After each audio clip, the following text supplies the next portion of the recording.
Okay, welcome to San Mateo County Coastside Design Review Committee meeting. The Design Review Committee, as established in the zoning regulations, is appointed by the Board of Supervisors. Today is Thursday, January 12th, 2023, and now is 1:41. This hearing consists of two projects. This meeting is being recorded. There are two opportunities for the public to speak, including oral communications for matters not on agenda and a separate public comment session for each project on the agenda. Please review the agenda to identify which item you wish to speak on and the time of that item. The chair will open the public comment sessions during the public comment period and for each item on the regular agenda. I will first read comments received before the meeting in the record. Then I will ask those members of the public who wish to comment to click the raise hand feature to raise your hand to speak on that agenda item.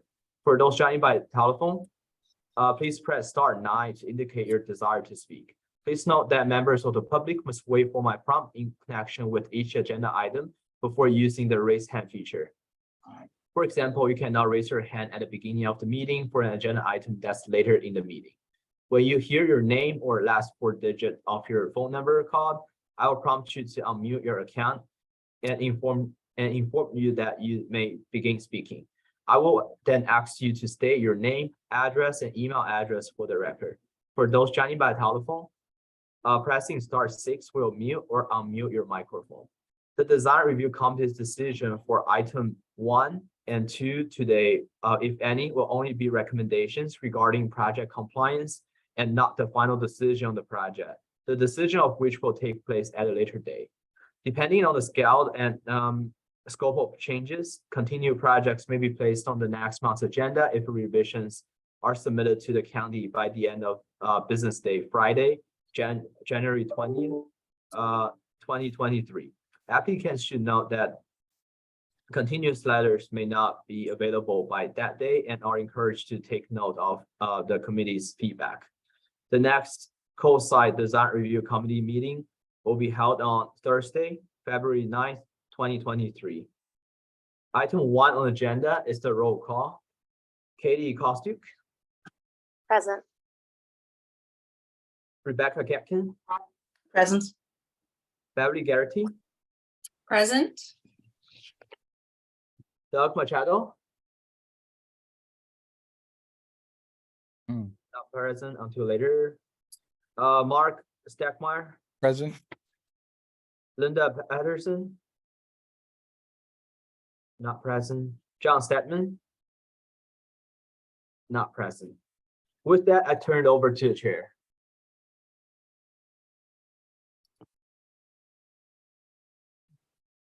You're still muted, Mark.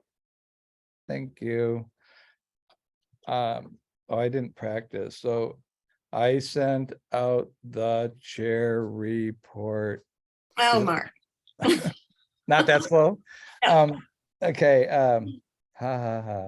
Right away after the last meeting, and so there really hasn't any changes except so I thought that you kind of did that. This is our last, no, next February, this coming February is our last virtual meeting, unless we can sway. I think, is that still right, Glenn? Yeah, so my understanding is our last virtual meeting will be on February 9th, and after that meeting, we'll have to go back to physical meetings. The Coastside Design Review Committee, CRDC, is appointed by the Board of Supervisors. Ensure the new, oh, that's never mind.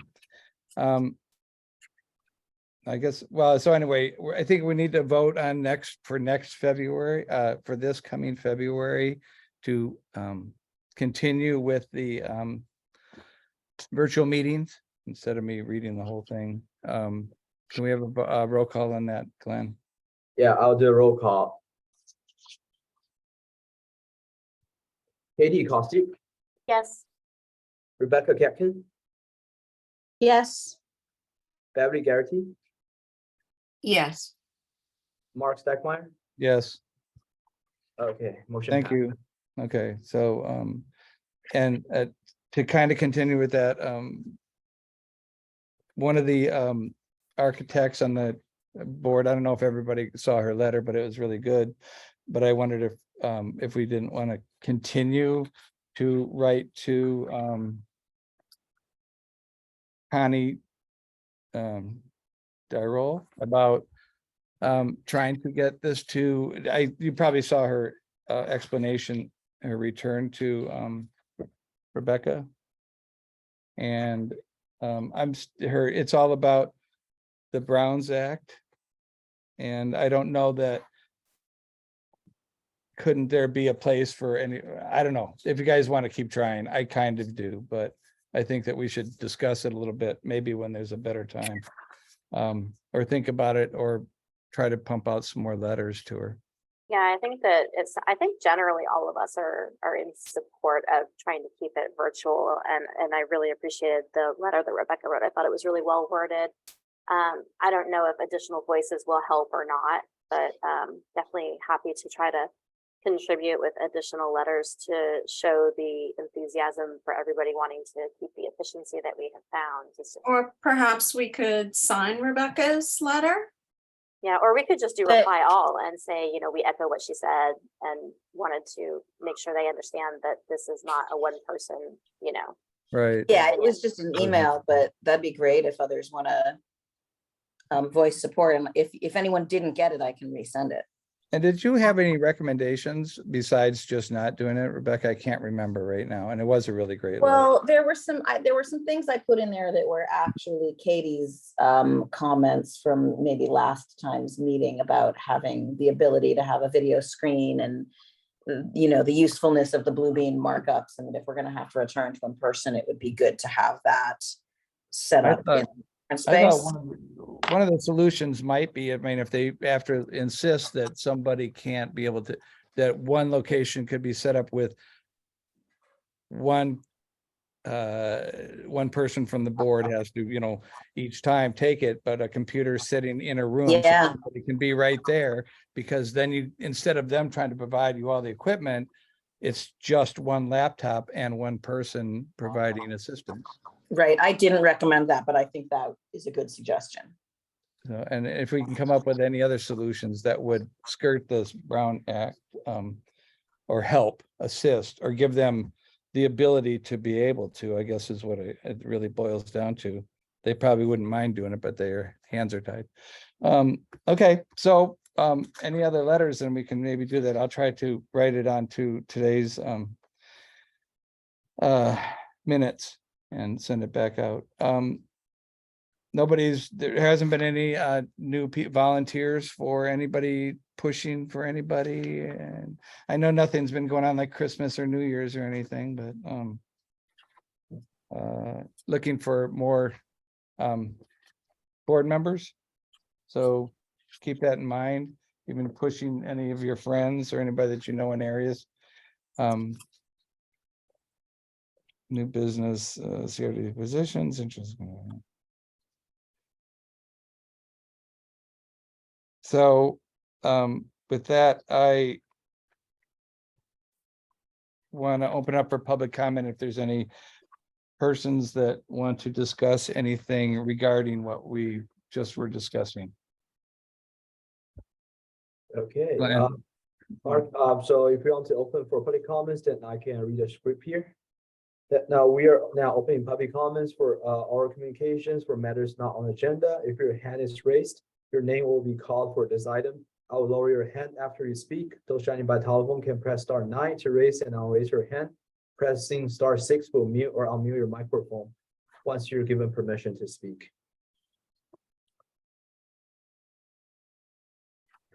Hey, I see one raised hand from Barry Leifland. Sorry if I mispronounced your name. If you're going to speak on an item that's later on the agenda, that now I would suggest that you wait till the time of that agenda item. Now I'm going to unmute your microphone, and then you may speak on any item, any matters not on the agenda.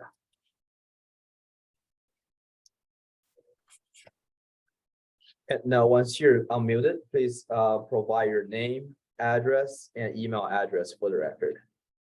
Barry Lifland, Lifland, 75 Presida Avenue, Moss Beach. Email is xxbl mail@gmail.com.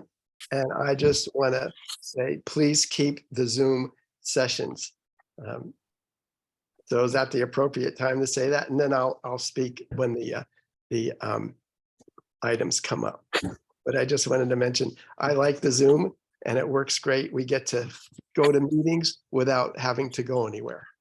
Great. thank you. Maybe a letter from you then, Barry. Okay. Yeah, Barry, community do you know- support is great. Barry, do you know where to send that to? No.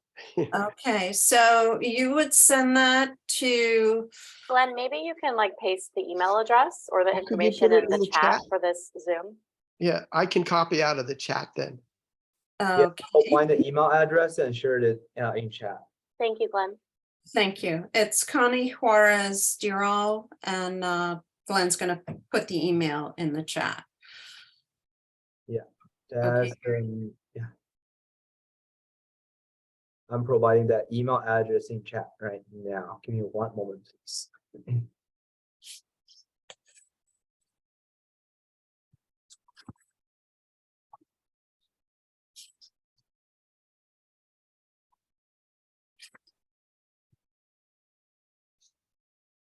Okay, I have shared that email address with everyone, and so if you want to have any inputs about having virtual meetings for future, having Zoom or like other platforms for virtual meetings in the future, then feel free to provide input to that email address.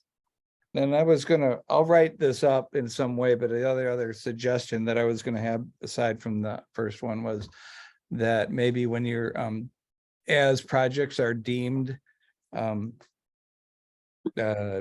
whatever I'm trying to spit out, ready, complete, that you might ask the client if it were to happen, would they prefer to have it one way or the other? And it's just on a checklist, so that if it becomes available or if somebody doesn't, then we would know.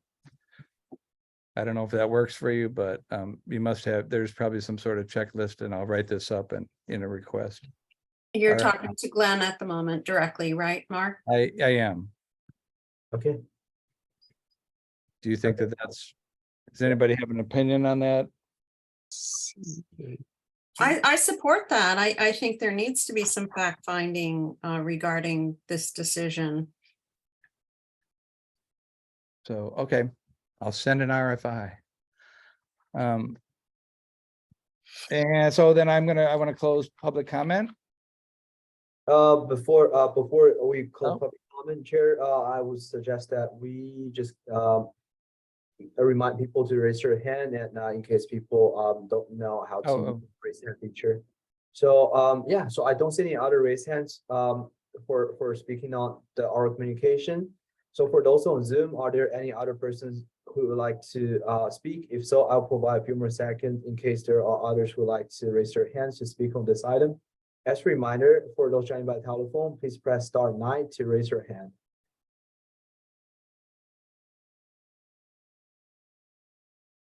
Chair, there are no more raised hands. Please indicate if you'd like to close public comment. I'd like to close public comment. Second, I'll second that. thank you. Okay, I'll do a roll call. Mark Stackmeyer, Yes, Beverly Garrity. Yes, I didn't realize that was a voting issue. Oh, sometime we take a. I think at the same, where it's approving the minutes. And no, actually, there's one raised hand, and but I think the attendee will want to speak on item one on the agenda. So Tim, if you are interested, if you want to speak on item 1, that night we'll have another public comment session at the time we review item 1 on the agenda. Okay, public comment session has been closed, and yeah, that now we can move to the project review session. Okay. Okay, is Barry Liflin a panelist, Glenn? Now, I need to remove his permission to speak.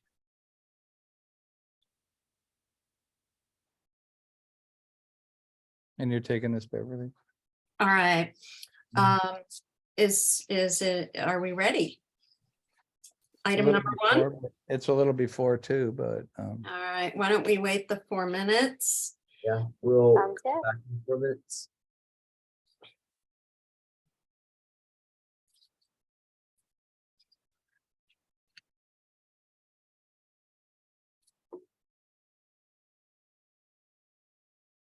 I see the project architect on the line. So Mr. Lim, do you have any other members? Do you have any other team members on this call? Are the only one going to be presenting? Looks like the owner is online. The owner. I don't see the owner's name, but owner- That's so, Argarwal Sonal.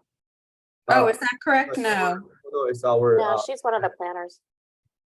no, sorry. Hi, Sonal. Hey, everyone. Hey, I was just checking my video settings. I see Andy Singh. I believe he's the owner.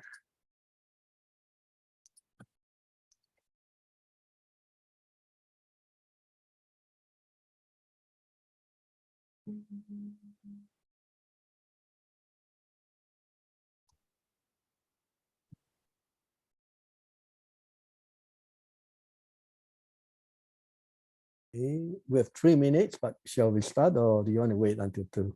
We need to wait Yeah, for the Okay. start before 2 p.m. Okay. Mr. Singh, I have allowed you to speak, and I just promoted you to panelist. Please accept that you'll be able to talk and maybe share information with us on the screen.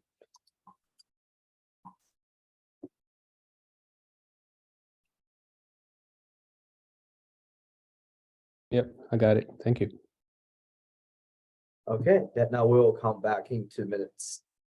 Okay.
Okay, we're now at 2 p.m. That now we may begin.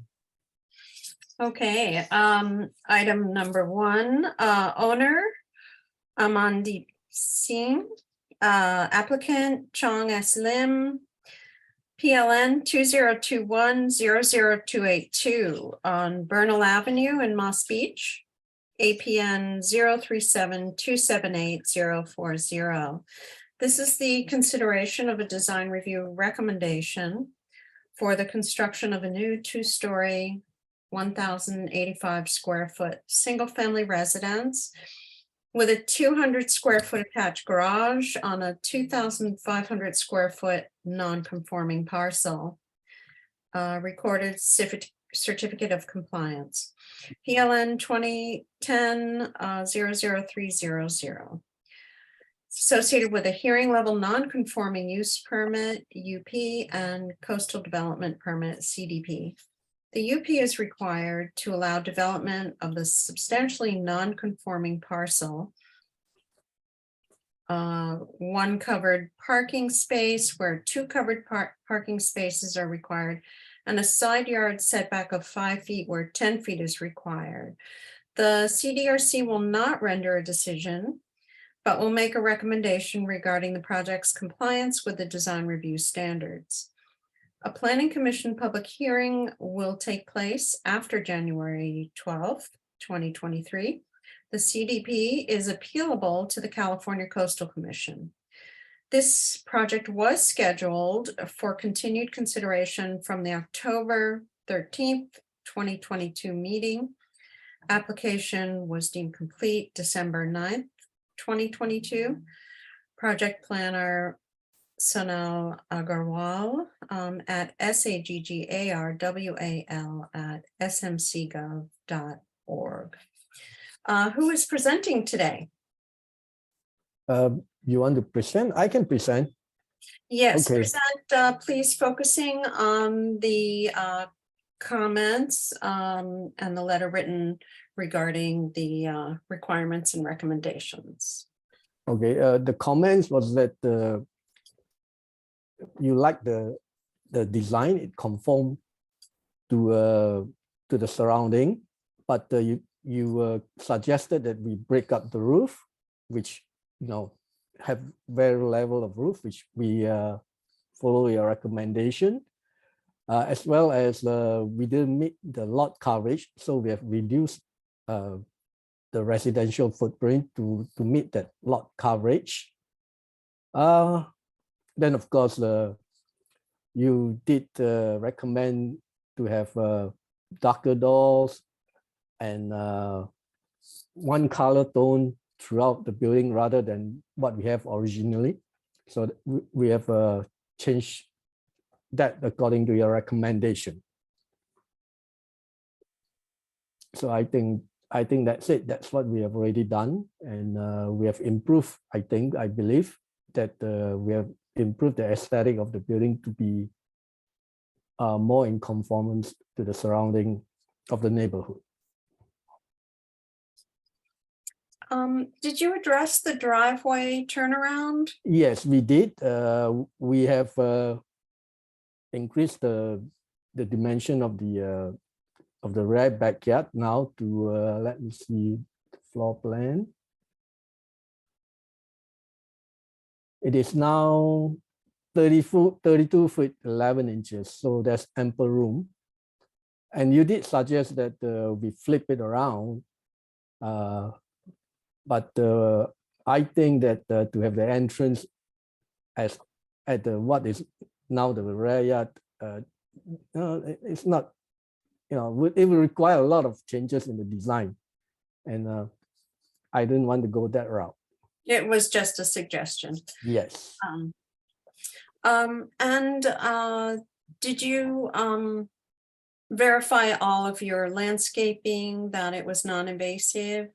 Yes, indeed. The landscape architect has already changed his landscape plan. Okay, all right, and I do see the effort toward all the other the items. Okay, Chung.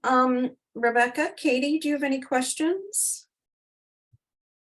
I do have one question about the lighting at the front door. So I'm looking at the elevations. Do you want me to share my sheet?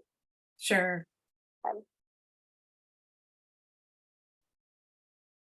So when I look at the east elevation at the front, I don't see any lighting here, and I wasn't sure if there was going to be a soffit light, but then when I look at the north elevation. Yes, it's right there. And you should, I think I indicated it on the floor plan as well. Let's see. I think it falls behind the post, Katie. Yes, you can see it. Okay. Yes, it's Gotcha. fall behind the post. Yes. Okay, great. Okay, so I had that clarifying question.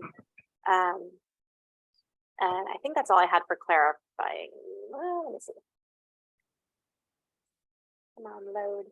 I don't have any clarifying Is that you, Rebecca? You're not coming through.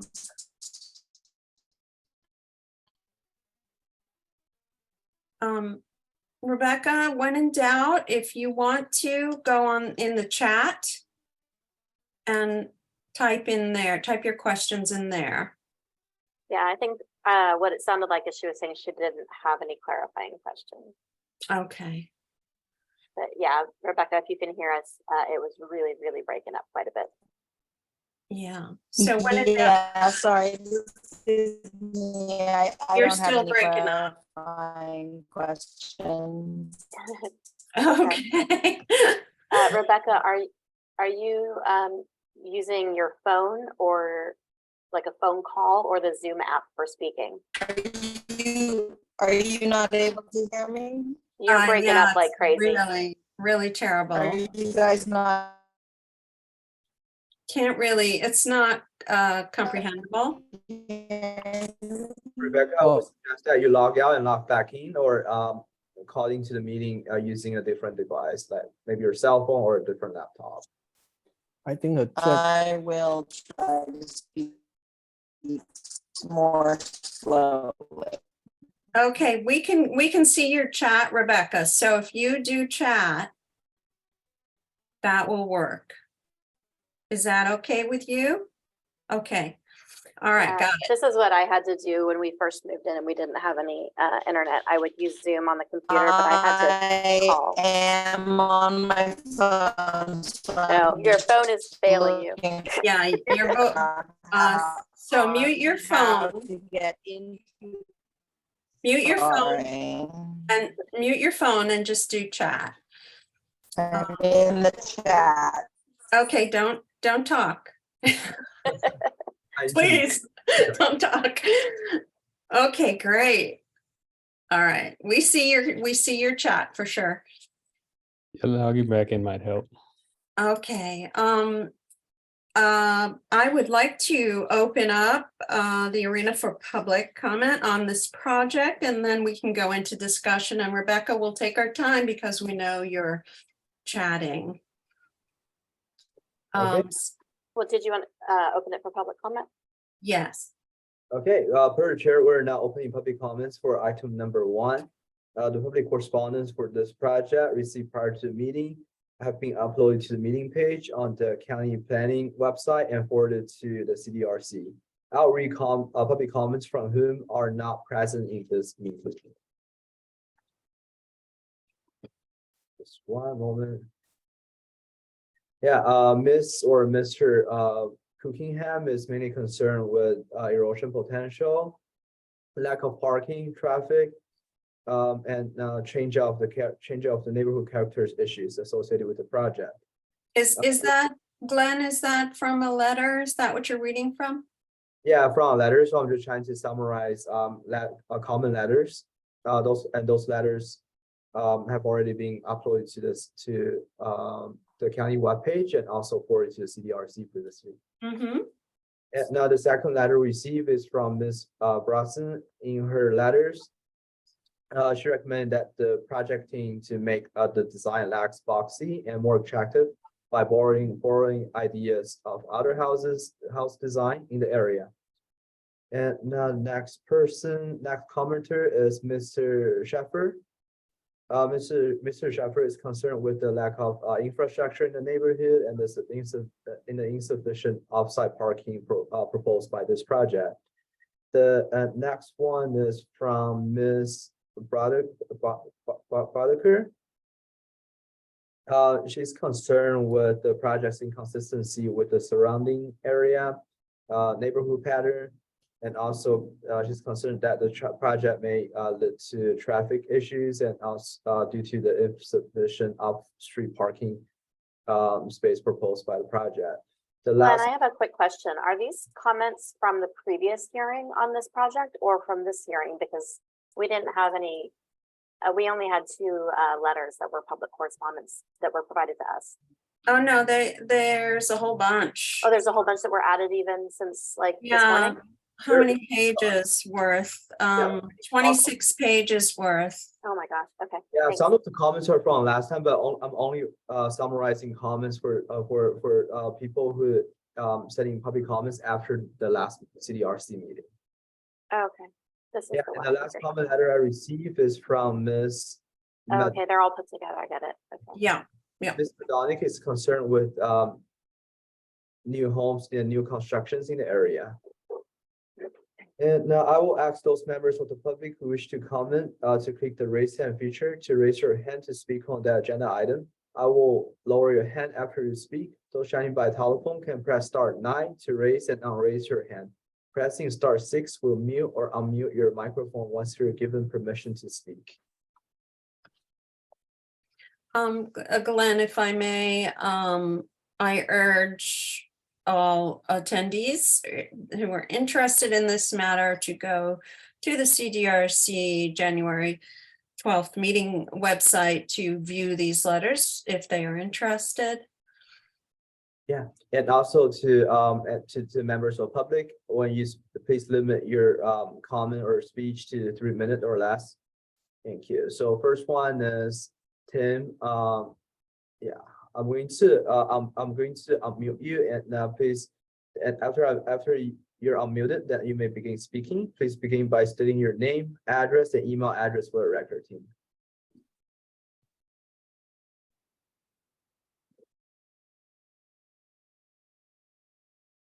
Are you calling on me? Barry Liffland? Oh, I called Tim. Okay, Barry Liffland, 7. Oh, that you accepted Barry, Glenn? Is that you want Barry or Tim? Hey, this is Tim. Yeah. I've got myself unmuted here. Okay. Yeah, Tim, please begin by stating your name, address, and email address for the record. Okay, my name is Tim Machold. I live at 65 Burnell Avenue, and my home was the one pictured in the notice that was placed on the lot. I had a bunch of comments written down, but I don't know how to get to them. Well, maybe if I put this down, I need to, well, I guess I'll have to wing it because I can't see the bottom of my computer where I have my comments written down. Are you hearing me? Yes. Okay, well, You just need to reduce your view, go up to the upper right and reduce your view, and you'll find your comments. yeah, I keep hitting that, but it's, oh, wait, okay, I got it. Thank you. Am I still on? Yes. Okay, good. Well, I have several comments, but I'll keep them short if possible. First, I'm going to talk to the design committee issues, and then I have a couple more on the process that we've just gone through. I say there's no other houses on such a small lot. Most of the houses on Burnell are on a 1/4 to a 1/2 acre lot. All the other houses are set back from the roadway. This house in its driveway is going to be 5 feet from Alvarado Street, which again is not a county maintained street. The small elongated lot dictates just like basically a narrow warehouse shaped house. There's nothing like that around here. We're all on larger lots, and you know, most of the homes, especially the ones built in the last 20 years, are articulated thanks to this process. And I think the second story, I read through the regs, I think the second story basically just replicates the first. There's just a couple of bumps up and down in the roofs and very little articulation. And I think allowing this architectural style will diminish the neighborhood and its appearance and encourage more shoebox shaped houses and less articulated houses.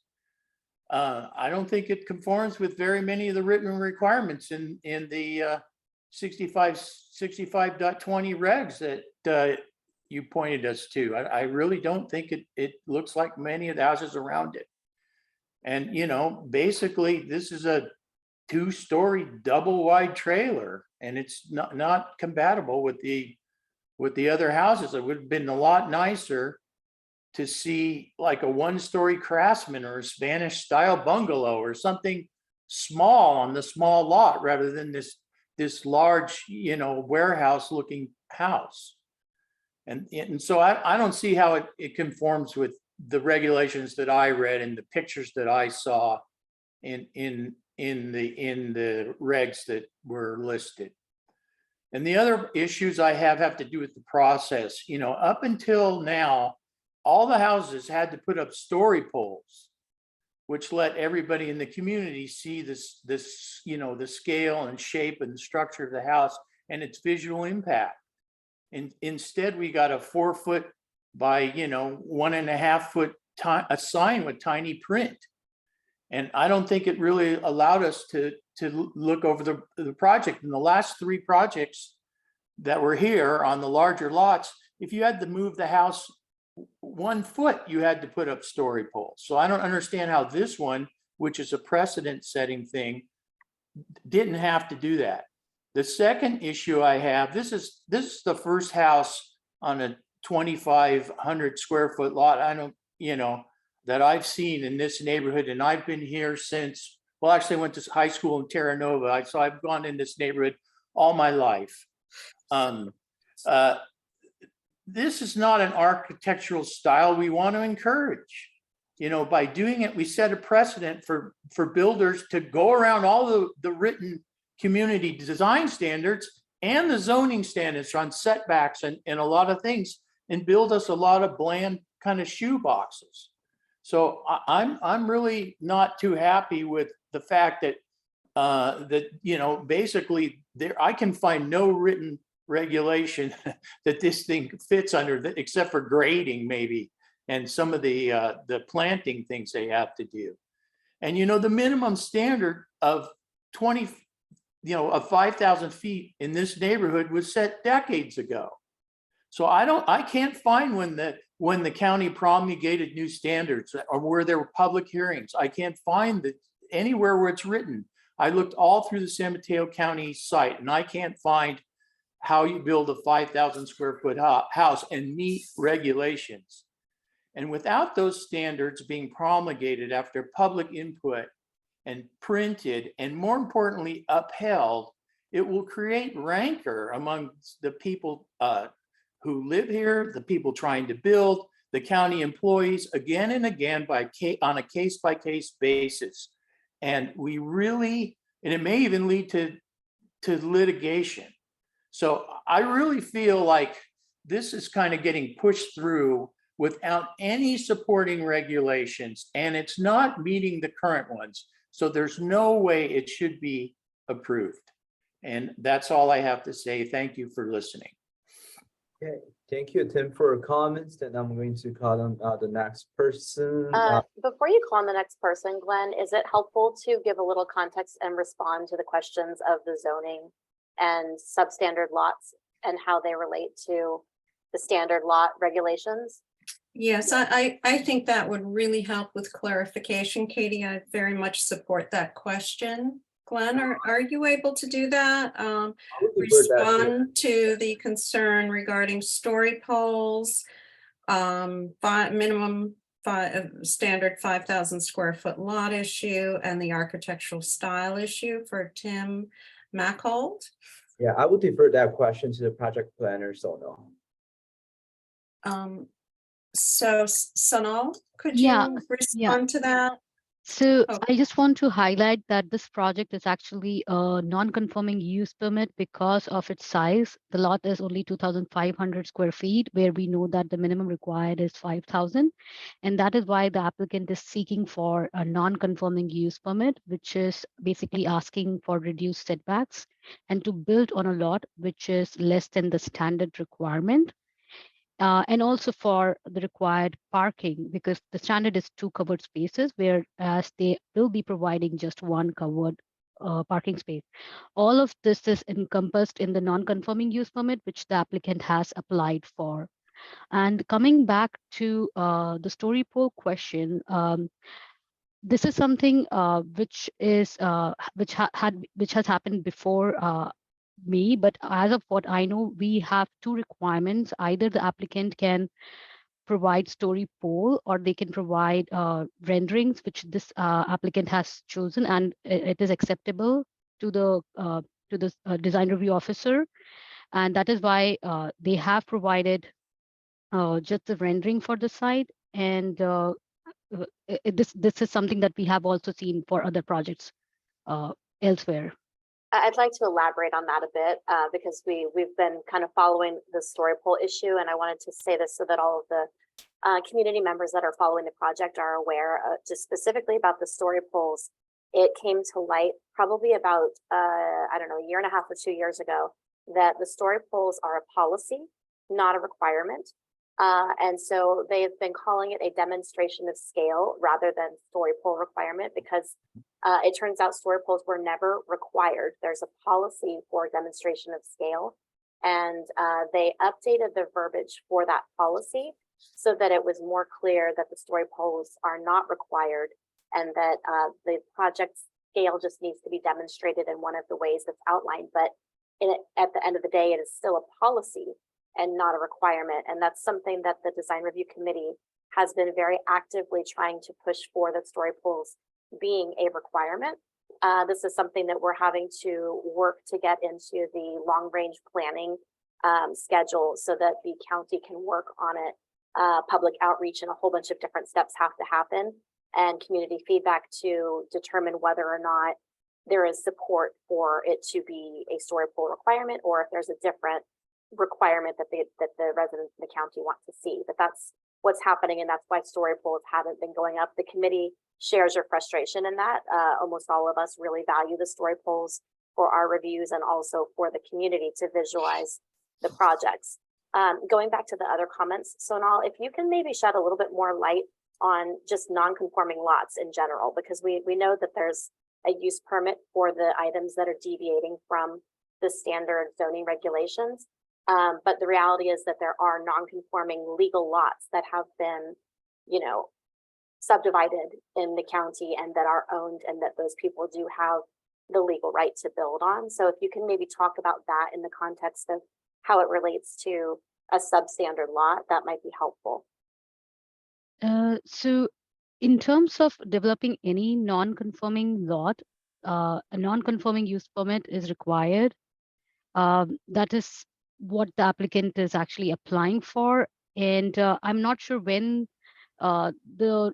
based on just what Tim was mentioning about the regulation, when those were revised, I'm not 100% sure when that change was happened. But if anybody is developing any non-conforming lot, then a use permit, non-conforming use permit is something that they need to also apply simultaneously. Did I answer your question, Katie? Well, I mean, it's not as much my question. I guess maybe we can ask Tim if some of the information that we've shared has given a little bit more background to how non-conforming and substandard lots are developed, because it does happen quite often. And, unfortunately, somebody always is going to be the first 2,500 square foot lot that is subdivided in an area that's developed on. And so that's something that, from a scale standpoint, the committee does have to take into consideration. Of course, we would love for all of the projects to have similar mass and scale and proportions, but when there's lots that are substandard that people are legally allowed to build on, we have to obviously be able to adjust that, because there's no way for a project, as you said, on a substandard lot like that to be the same scale and proportions as the other homes in the neighborhood. And eventually more infill lots will be built on, and there will be more of a mix of the larger homes and the more thin homes or smaller homes. But our role as the committee is basically to try to ensure that the homes follow the design guidelines as much as possible, given the context of the use permit and the substandard lot allowances. So to your point, Katie, Tim, are these explanations are they helpful for you? I don't know, can you hear me? Yes, we can Okay, hear you. good. Thank you. They were helpful, but there's also zoning regulations. So if I wanted to put, a 50-foot Eiffel Tower on the top of my roof, you would stop me from doing it. That's correct. And so there is standards, and there have been standards for a long time that said you need 5,000 square feet to build a house, and the county has enforced. In fact, on this particular lot, 2 designs were pushed back by the local committee. Sonal, can you, or Glenn, can you explain why the 5,000 square foot it has been able to be penetrated to become more flexible? I'll chime in, and Sonal can correct me or add additional information. So regarding the lot size and all other zoning standards, has been reviewed by staff, and so the role of this committee is to make determinations based on the Coastside design review guidelines, and for the non-conforming use permit portion of it, that will be determined by an approving authority that can be either the zoning hearing officer or planning commission. So the department or the county has not made the determination to support the non-conforming use permit.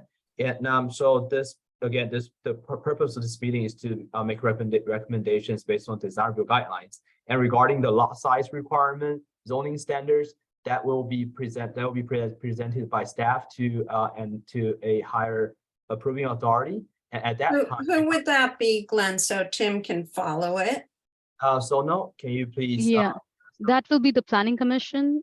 And I would just like to add to what Glenn just mentioned, that there are within the county, we have a lot of non-conforming parcels, but anytime somebody is trying to build on a non-conforming parcel, they need to apply for a non-conforming use permit, which this applicant is applying for.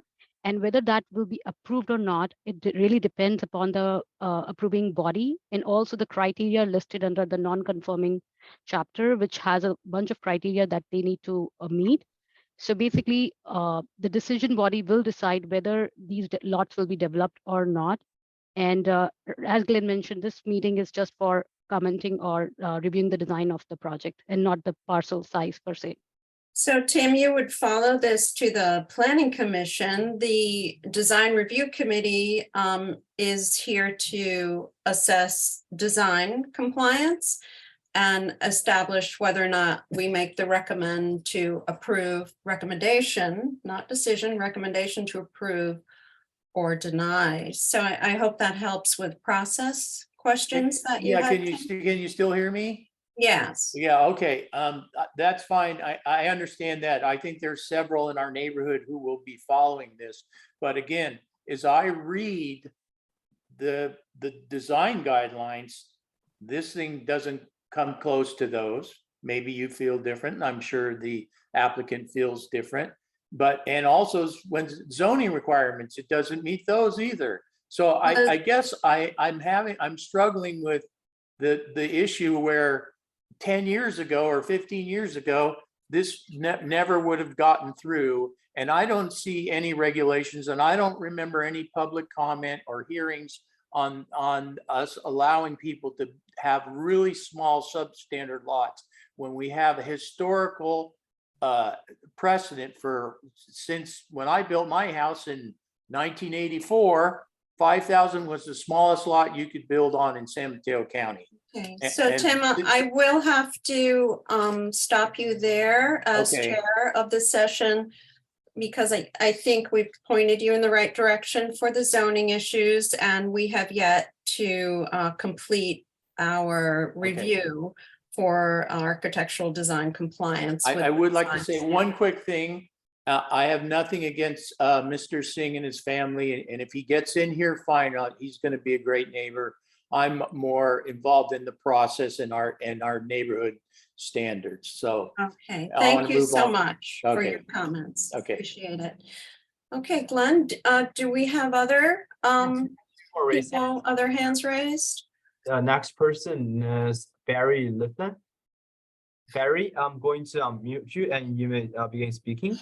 Now, please begin by stating your name, address, and email address for the record.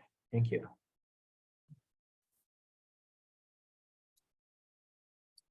Barry, you're muted.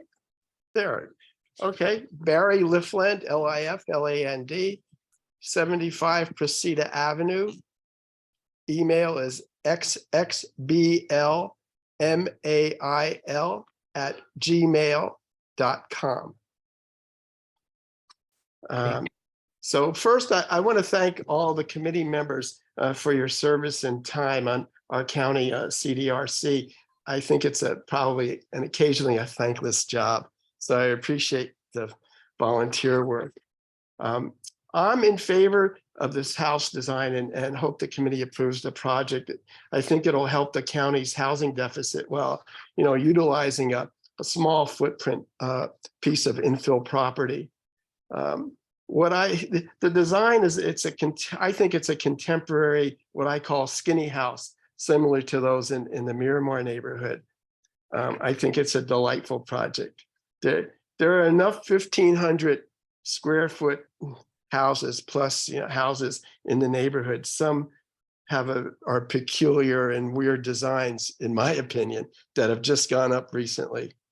So I think a skinny house will be a plus for Seal Cove for this neighborhood. And I want to remind people that there used to be a requirement that only 20,000 square foot lots could be built on in this neighborhood. And somehow that got lost down the road. So, but I think a nice small house will be great. And I like the design. It looks good. And we need it in the county. And we need some in the neighborhood. So thank you for letting me speak. And I hope to see the house built. Thanks, Barry. And thank you for your kind words to the committee too. That's definitely true. At times it is thankless, but we do our best to try to help the community. Okay, and now there's one more raised hand from Lynn Cookingham. So Lynn, I'm going to unmute you and you may begin speaking. Please begin by stating your name, address, and email address for the record. Can you hear me? Yes. Yeah. Oh, good. It's working. Last time it didn't work. Hey, thank you for having me. Really appreciate it. My name is Lynn Cookingham. I live at 51 Presida Avenue. LynnCookingham@gmail.com. I agree with Tim.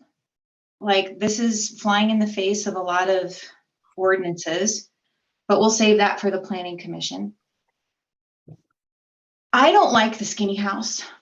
And the reason is because to me it's infill, and the rest of the block, if you've been out here recently, is going to become all of these skinny houses. And it will completely change the character of the neighborhood. And I don't think that's why we all live here. So that's my first comment. The other thing is that the erosion on this coast is very significant, especially after this recent rain in these storms. And again, I think that's going to be a Planning Commission discussion, but that's worth noting as well.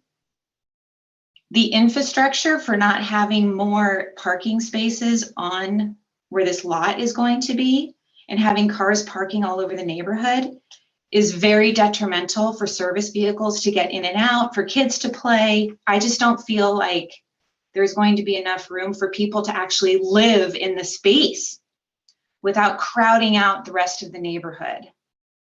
So anyway, oh, and to Tim's point too, from a design perspective, it's really close to the street. It's not right for the neighborhood. You got to come out to the neighborhood and see what's going on. So I'm completely against it. I don't think it's right. And that's all.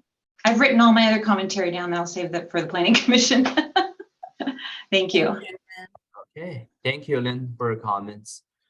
Chair, I have now called upon out the raised hands for speaking on this item. For those on Zoom, are there any other persons who wish to speak on this item? Item number 1. If so, I will provide a few more seconds in case there are others who would like to raise their hand to speak on this item.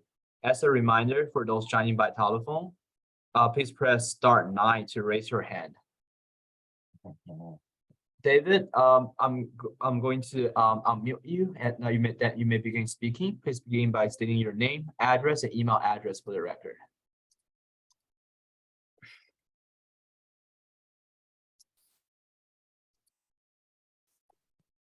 Hi, David, you may begin speaking. You're still muted. Please unmute yourself if you would like to speak on this item, David. Yes, everything that has, my concerns have been mentioned, but I would also like to add just a couple of things. The streets in this neighborhood are extremely narrow, barely enough room for 2 cars to pass. And there are no street lights, there's no stop signs, there's no sidewalks. So anybody walking a dog or riding a bicycle or just out for a jog is at danger of getting hit. And with all the construction equipment that is required to move in and out is put that more in detriment than it has been in the past. Also, yeah, and then again, this may be coming zoning or something else, but I was concerned that Montero Sewer and Water will be able to service this area with as many new houses as people are proposing to build here. Because they are here constantly working with the uplift stations to, keep the sewers running. And with more houses here, I think it's going to be an impossible task. But yes, I would like to, I'll leave it at that and save my comments for later. And now, David, I don't think you have provided your name, address, and email address for record. Would you please? Okay, provide- I'm sorry. I thought you were listening. I thought I was unmuted. David Schaefer, 125 Cressida Avenue, Moss Beach, and that's ds30324@yahoo.com. Okay, thank you very much for your comment. Okay, Chair, there are no more raised hands for this item. Please indicate if you would like to close public comment. I would like to close public comment.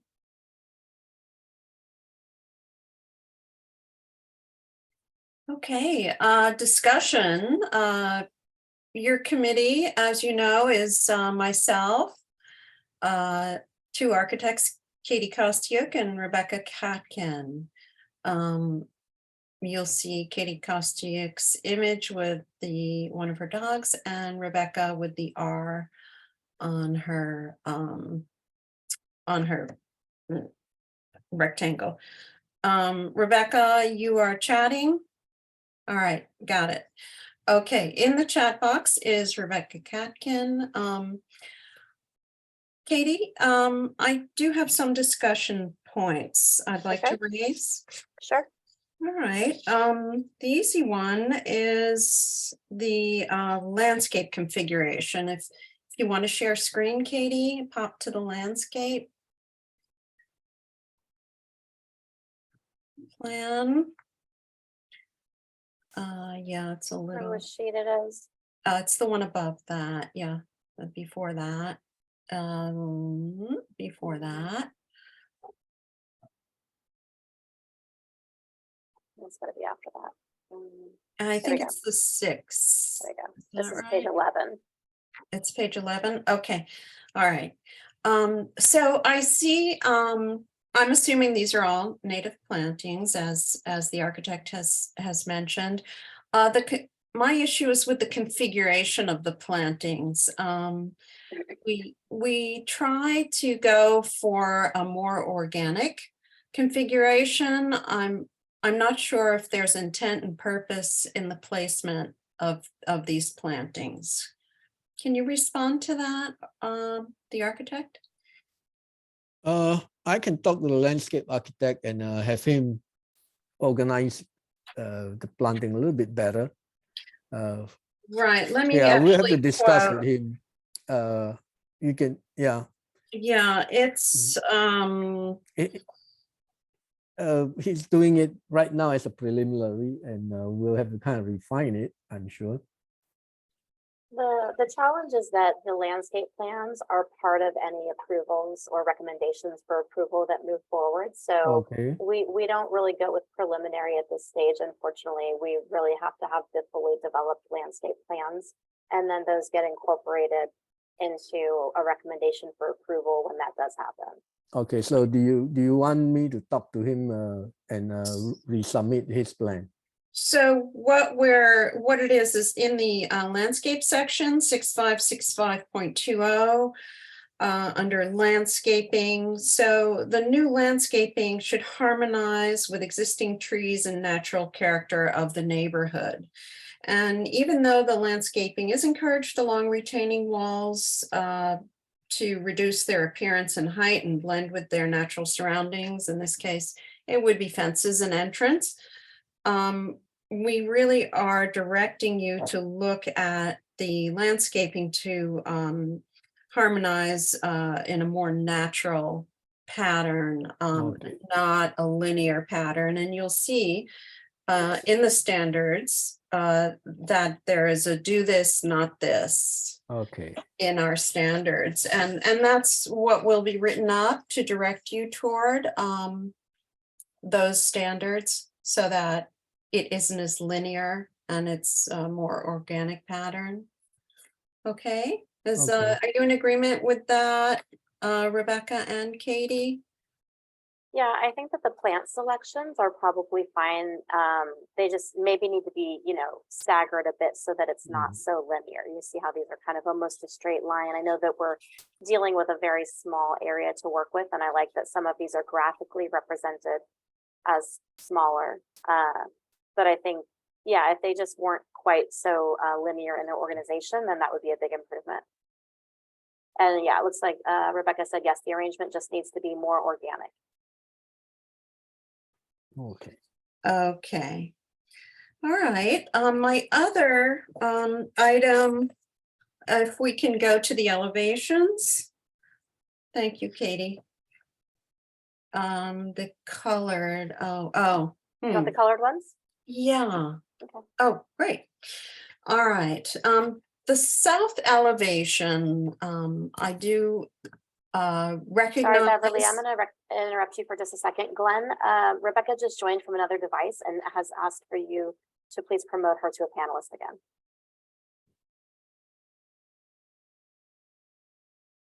Okay. Okay, you should be able to go ahead, Beverly, because I think Yeah. she can still hear. So I do absolutely recognize in the north elevation and the south elevation, the improved roof configuration. And I do recognize the correction on the window styles and placement, being more harmonious and uniform. The issue is particularly in the south elevation. The item number 1 requirement that we had written for you, avoid the use of colors that are too similar, repetitive, or clashing. Quantity, discourage the use of a single exterior material or color in a large unbroken surface. Use contrasting colors, maybe quantity 3 on the trim, and stucco level 1 versus level 2 exterior walls, or on the verticals actually. So that first, and I actually have some color suggestions. My suggestion would be the vertical walls to change the coloring in the south elevation, particularly the vertical section, the second from the east, right, to change that to an either less saturated or more saturated version of the exterior wall color. And I actually went so far as to tweak the exterior wall color as a suggestion. I would like to suggest a Dury, same manufacturer, but a Dury beige. It's a little less two-dimensional. It's called Dury beige, DHURRIE beige. It's a beige, but it's just a little less two-dimensional. And if you want to go lighter, What's the company called? The company is the same company, so it is. Let me get to your specs here. I was just trying to pull it up so I could share it for the community. Oh yeah, it's on Williams. page 4. If you, okay, I was going to try to find the. I'll just look it up. So Sherwin-Williams Dury beige. You're speccing Sherwin-Williams macadamia. I'm talking about Sherwin-Williams Dury Beige. And as that vertical panel color to increase some visual articulation, I'm suggesting, Hang on just a second, Beverly. I'm trying to pull this up so that people can see. It's showing it for some reason. I'll just go back. Dury Beige. So And like I'm suggesting Crestrel white on that vertical panel, or if you look, actually, if you pop up, if you go back to Dury Back. Beige, Mhm. they will see that right one? there. They will have suggestions for in the family of. Mhm. Do you understand what I'm saying, John? Yes, I'm following. I know exactly what you're saying. Not quite that one. Mm, yeah, go back to that. Yeah. So those are opportunities for that vertical area to increase the dimensionality, visual articulation. I feel with the roof change and the balconies and the entrances, you have some reasonable articulation on the other sides, but this one in particular, this south elevation in particular is of issue. Yeah, it might be kind of nice to have it sort of echoed on both sides. I know you don't see it from both sides, but it sort of makes it feel like that massing is broken down a bit more. Yeah, or maybe go down to the very right, Katie, go down all the way to on the north elevation to the right vertical. This one. Yeah, and make that the change. I'm Yeah, not I mean, sure. so honestly, like, I know we're in discussion right now, so collaboratively, I was just thinking, like, I like that the north elevation is where the articulation is very apparent. I think that the balconies and this, you know, wall being set back, like all of that is actually creating a lot of depth on this side, and this is the side that's very visible to the neighborhood. Eventually, there will be another infill home built probably right next to this project, and then this facade won't be as visible, but I was concerned that we still aren't really seeing any articulation and massing. I think that the eave line being broken up is a big improvement. But I share your concern, and I know that in our previous review, we had mentioned possibly having the base of the building be a different color. I agree with you. I think that actually having something broken out that aligns with this new roof massing is preferable. I think that it helps keep the building from feeling visually quite as long when we're obviously dealing with a long, narrow lot. So given that those are the zoning constraints that aren't in our purview, you know, our role is to try to help the building work as well as it can in relation to the guidelines. And I think that having this one broken up with a different texture and or color would make a big difference. This side doesn't feel like it needs it as much, but I'm interested to, I don't want to see it only on one side either. I want to see something that's cohesive. So if something is going to be applied here, having it elsewhere, like maybe this expression, you know, like there's some massing opportunities that would help break it up, but having it all be the same color is still problematic for me. And it sounded like Mr. Lim may have misunderstood, because he said that it sounded like he thought we wanted it all one color, which was not what we were going for. So Mr. Lim, Well, if you're open to us. I giving- think he addressed all the other color issues except for this one. Yeah, I agree. Is Rebecca with us again? I'm here now. Hi, guys. Hi, Oh, we can great. hear you. It's lovely. Did you hear that discussion, Rebecca? Yes, I heard the whole discussion. I just now I'm on a laptop at someone else's house. So Okay, so what are your thoughts? Well, I mean, I agree with what you guys have been saying about a secondary color. I also had been thinking in my own mind that maybe that would be more of a first floor, second floor thing. I like Beverly's suggestion about doing that 2-story volume. I think that could be an interesting way to help break it up. This is not specifically on color, but the thought I had, which hasn't come up yet, was that even though I think that the articulation is improved in terms of the reforms, I was wondering about a gable rotated the other way so that that south elevation, I think would be a little bit more articulated if it wasn't all sheds, you know, just a little taller, a little We taller. did suggest potential dormer. Yeah, I think originally what we had recommended was a shed dormer. So this wasn't what I was expecting, but I do think that it's another successful option. Mhm. A gable would be great, but I think it would break up the plate line because we've got the height limitations. So for a gable of this slope to work, well, maybe, I don't know, let's see. Let's just do some magic. John, did you go visit the other structures? Is that how you came up with your new roof line? Well, I just went on Google and You saw them? Yes. so I tried. That's fine. That's Yeah. fine. Because it does remind me of one of them in particular, but yeah. Okay. Yeah, you know, it could work. I think It's actually pretty much almost the same ridge height. You know, if this gutter line is following Mhm. that one. I just That think could that that work. would do more for the south facade, and then it could be. Yeah, and it brings the height down a little bit too. Mhm. So I think that that would be good along those lines of, you know, this same side being kind of our bigger concern. Yeah. What I would had it- been looking at the plans to see if there was an opportunity to try to break that plane, Mhm. because I think that that would make a really big difference. Let's see, let's look at this section. Help with it. There we go.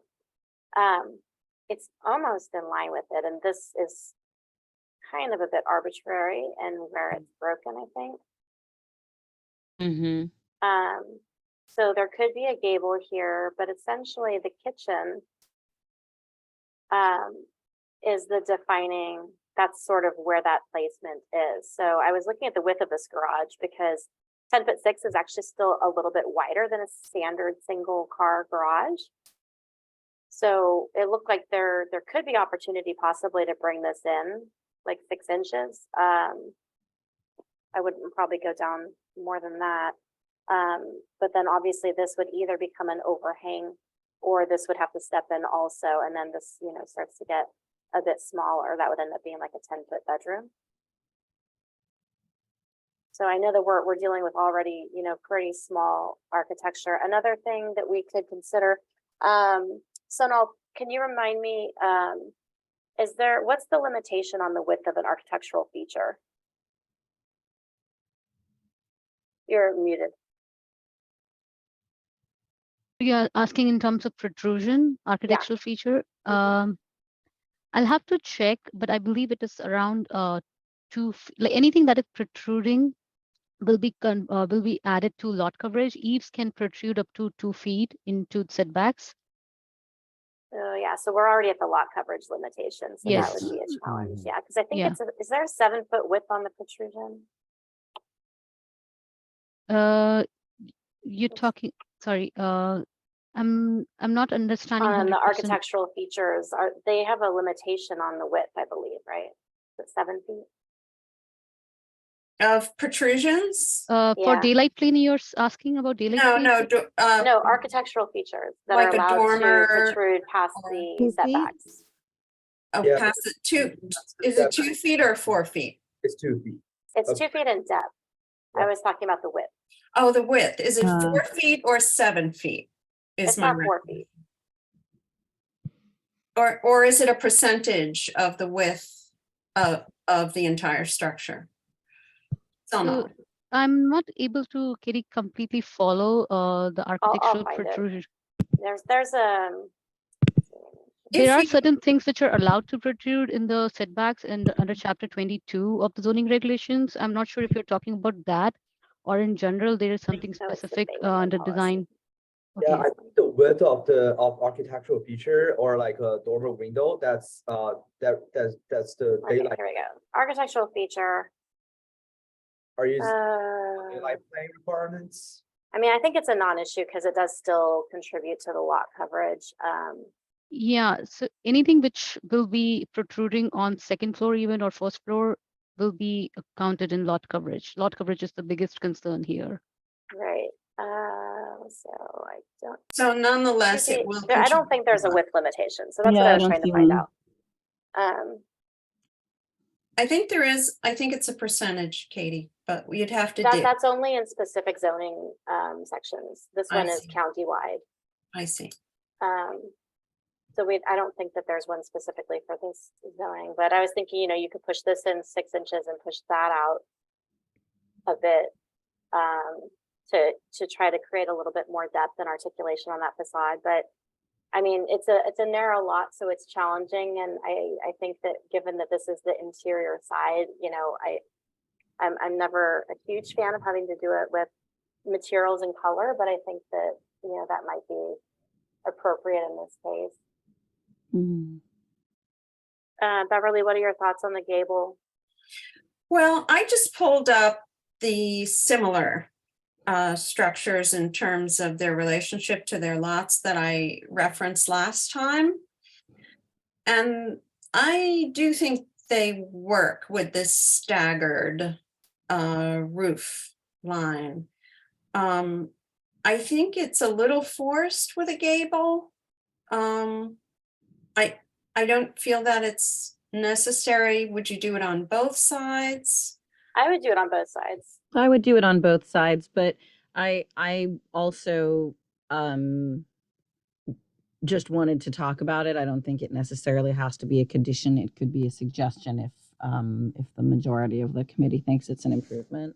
Yeah, I think it is an improvement. I do feel like it breaks up the E-line more successfully.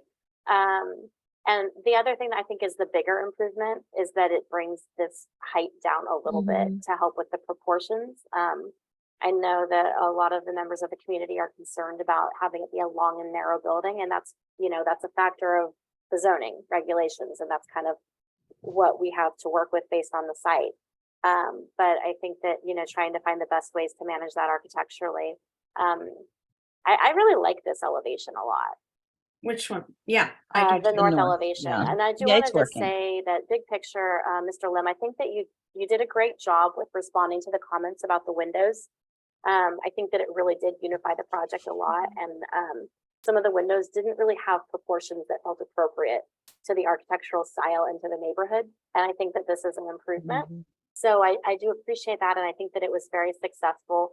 And like I said, this wasn't what I was envisioning for the break in the roof plane, but I do think that it works and it accomplishes what we were trying to do in meeting that guideline. Right. So with the colors, again, I don't want to be over prescriptive, but because of the simple form of the structure, I thought the color I suggested gives it a little more depth. And then the secondary color, if it was applied to this vertical, at least this vertical that you've highlighted, whether it be a lighter or a darker of the family that you pulled up in your on your screen earlier, Hang on Katie. just a second. I wanted to. I think Without adding expensive material, which I think is a factor, which would definitely improve things, but I think it would be an expense. Is this hatch you're using, Katie, intended to suggest a change of materiality? Yeah, I mean, so. I was thinking like that a would be vertical board and batten or vertical siding element would break up the horizontal feel to the project. It would definitely, I would agree with you, but what is the expense of something like that? I mean, I think it's cheaper than stucco. It depends on which manufacturer you select, but I don't think that it's a big cost impact. Okay. I would be, comfortable making a suggestion of a change of color or material, and that maybe if we want to require it to be a material change, that it could be a vertical wood siding. Vertical board and batten. A vertical board and batten, a vertical shiplap. Again, I don't want to get overly prescriptive, but I agree that helps a lot. Okay. Either one of those suggestions, Chang, are you open to that? Yes, I'm totally open to that. Yeah, even a change of material. Yeah, yeah, why not? If it is not, and too much of an expense. Apparently What it it's is, yeah. potentially less. Yeah, I Then think we'll, a hardy siding would be less than stucco. You know, if you were going to some kind of stained wood, it could be more. But I think most painted siding materials will not add cost. Yeah, so then, I yeah, think that really actually kind of breaks up the Yeah. horizontality in a big way. Yeah. yeah, okay. And painted again, we're looking at the potentially, I suggestion only, I would suggest darker. I think so too. darker. Yeah, I would Okay. say 2 shades darker. All right. And can you just quickly, for my reference, pull up that, 2 shades darker would be which one from the Dury beige? I can't really see it on my computer. Well, this doesn't show you the shades. I was trying to pull it up on Yeah, Sherwin-Williams' you want to maybe website. pull that like 7502 color or something from to the Yeah. right, the top one. Yeah. Yeah. It looks like 2 shades darker. Mhm. SW7502. Okay, I will suggest those two at 7524. Yeah, or similar. Yeah. Yeah. All right. All right. And Chang, would you agree And- that? oh, a here you go. color- This is kind of what I was hoping to get on their website, but it's broken right now. Yeah, So it's this good. shows you like the Mhm. range, coordinated colors, similar colors. But yeah, 2 shades darker, I think would be great. But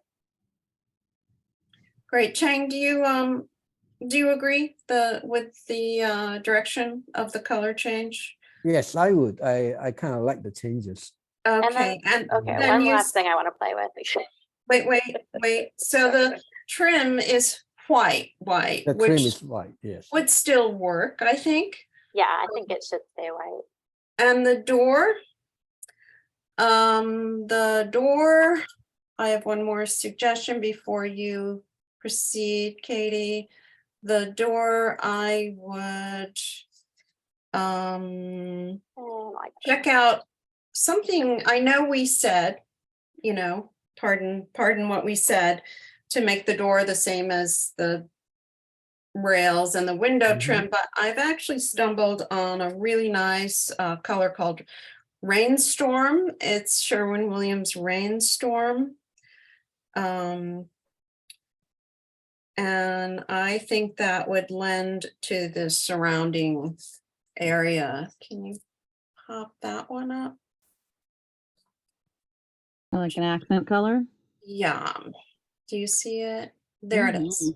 What do you think of that, Chang? Chong. Yeah, it's Chong. Oh, Chong, actually. Chong. That's fine. Okay. I'll throw in the color and see what it looks like, because I actually quite like the dark color. You like the brown? Yeah, what I have actually right now is more like a charcoal. Yeah, it's interesting. It was called charcoal, but it definitely looks It brown. looked brown. Was that just the rendering? It's the rendering. That's the charcoal. Yes, Yeah, it still looks pretty brown Looks on here brown. they call it charcoal. So, it's still a good color. I like it to be a little bit dark. I don't mind, but I'll play with your Rainstorm and see what it looks like and see if I like that. Okay, that would just be a suggestion. Yes, I'll play with it. See if it really improves. Yeah. All right. What were you going to say, Katie? Oh, I was just playing with the vertical element on the entry gable massing, but I didn't really like it. I don't know if you guys were watching it, what your thoughts were. I was. I can put it back, I think. No, I can't. Did it become too busy when you do that? Yeah, I don't know. It didn't feel as right. I think it's because on the front, it's a gable and like, I don't know. So I think it works on the sides and it breaks up the horizontality, which was what the goal was. And I think that keeping the belly band to unite everything, I don't know, I think it looks good. All right, now if we, that's the suggestion for the vertical board and batten. And would you suggest the color in those two locations as well? Yeah, I do think that a darker color is important.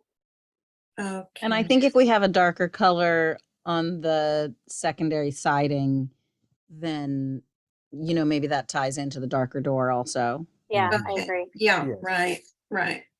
All right.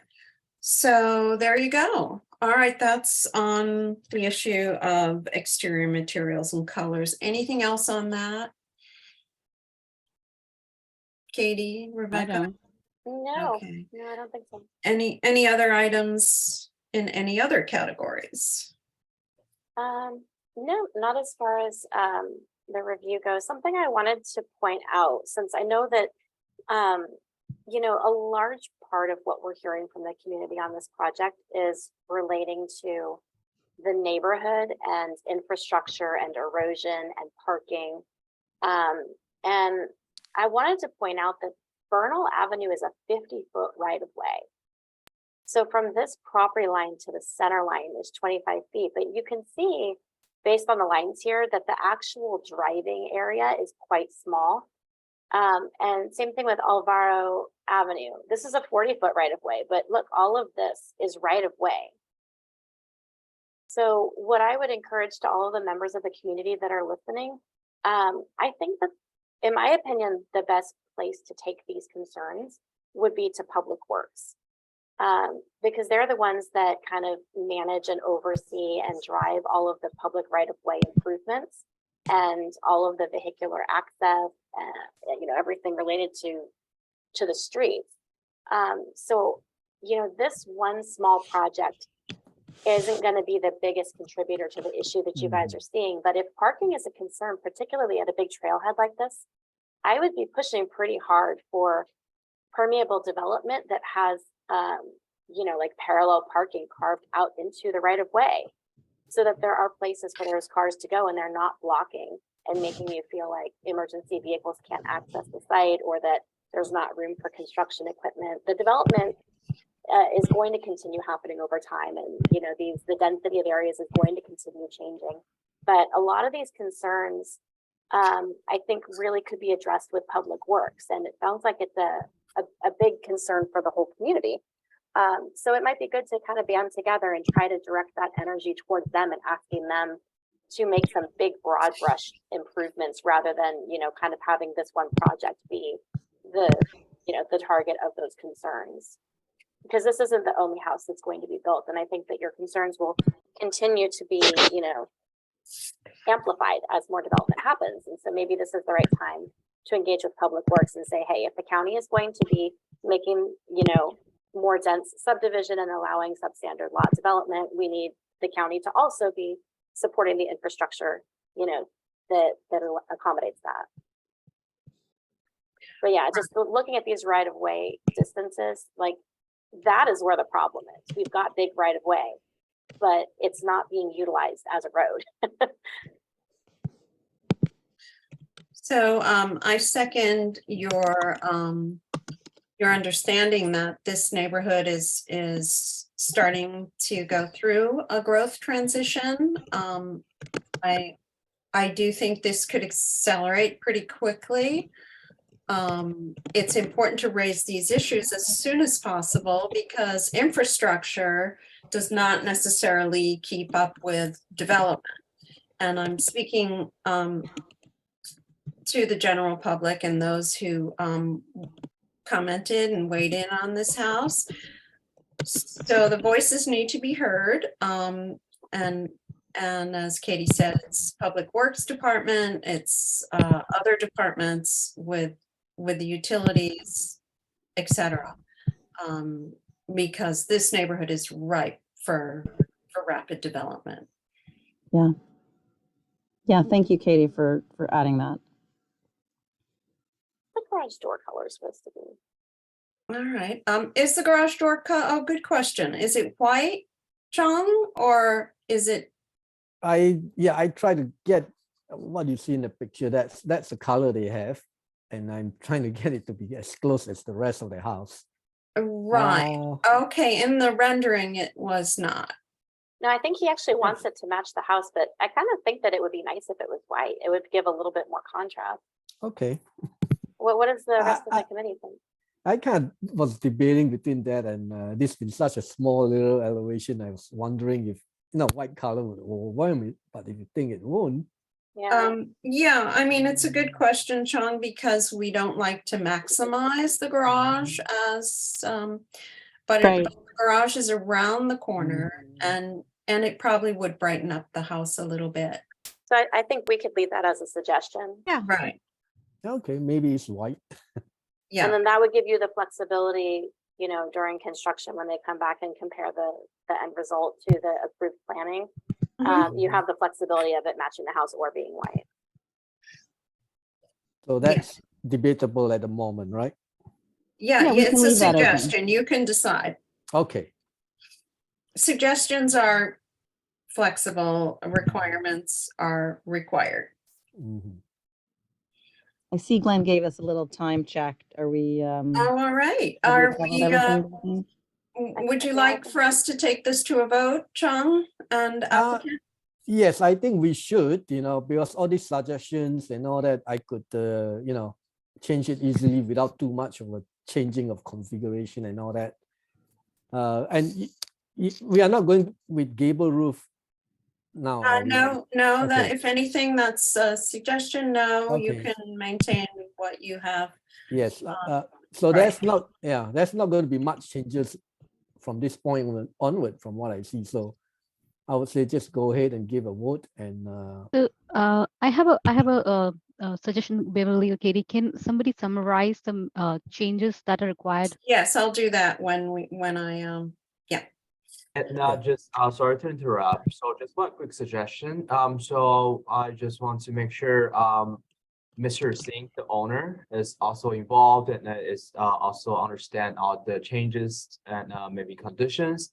And I just want to make sure Mr. Singh understands all the changes. So and make sure he's also okay with it.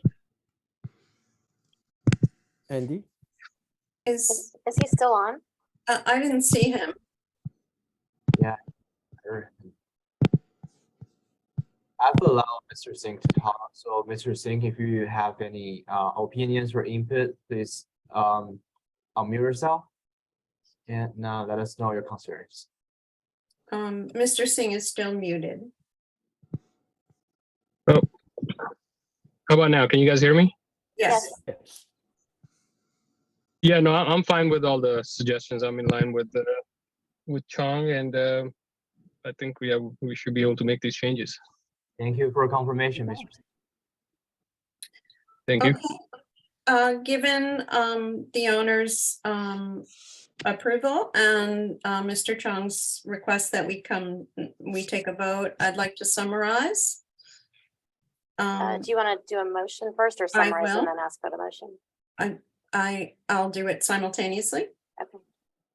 I recommend approval for this project with the requirements that the landscape improve its configuration to become more natural. For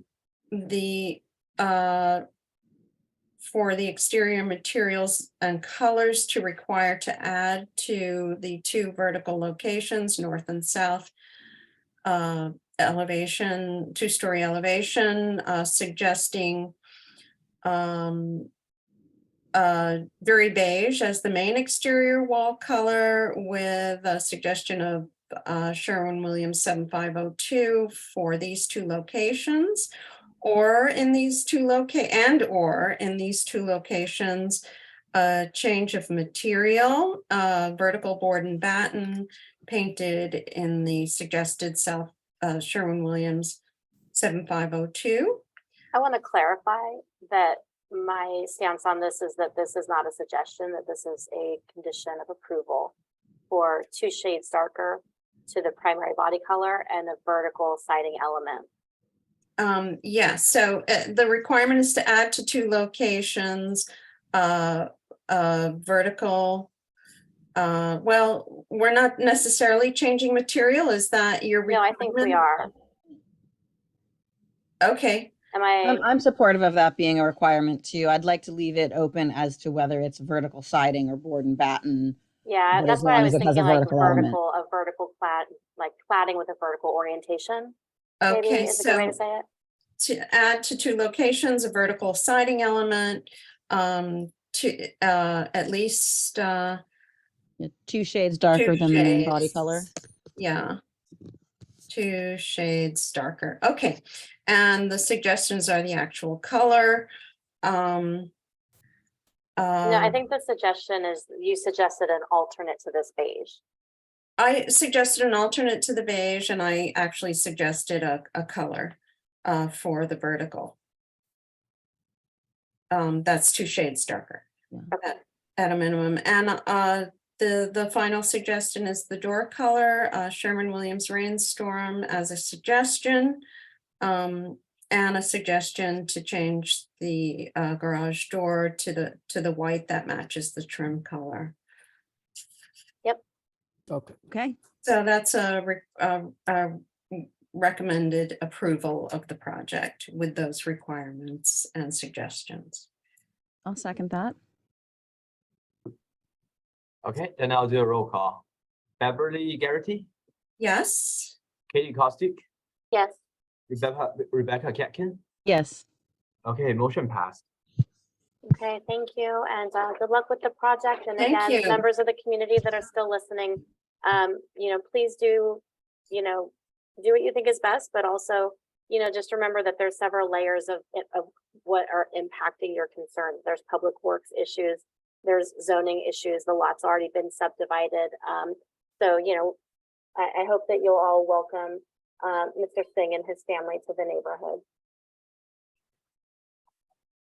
Yeah, so it sounds like they will be very welcome. We certainly welcome you as a committee. Thank you very much for your application. Thank you, everyone. Appreciate your Thank time. you. Yeah, thank you. I have to say that your suggestions are all very, very good. It did improve the design tremendously. I like them. Thank you. That's what Thank we you. always hope for. Yes. You earn your pay, right? Oh, yeah. What pay? Yeah, pay. I can buy Okay, lunch. Yes. Yes, we can do that. Yes. Okay, Thank you. John. Best to Okay. you. Okay, thank you. Yes. You guys. Glenn, are we Thank you, allowed to Andy. leave now then? Yes. Okay. Bye-bye. Okay, bye. I pass the chair to whom? Glenn, who is covering El Granada? Mr. Machado? Yeah, Is he with us yet? yeah.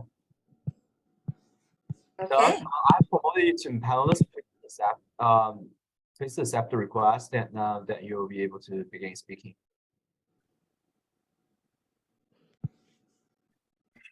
Hi, Doug. Are you here? Hi, Doug.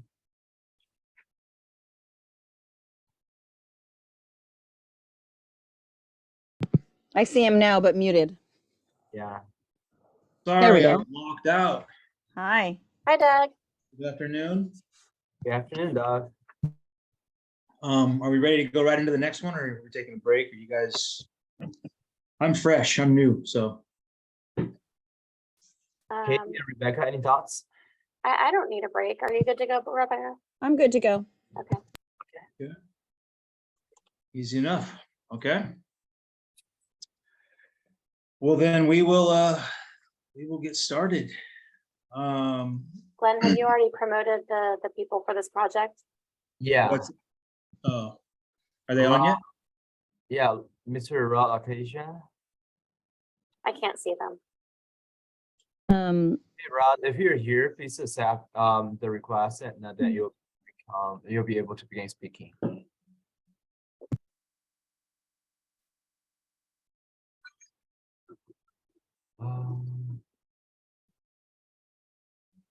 Okay, Rod is with us right now. Hi, Rod. Hi, Rod. You're still muted.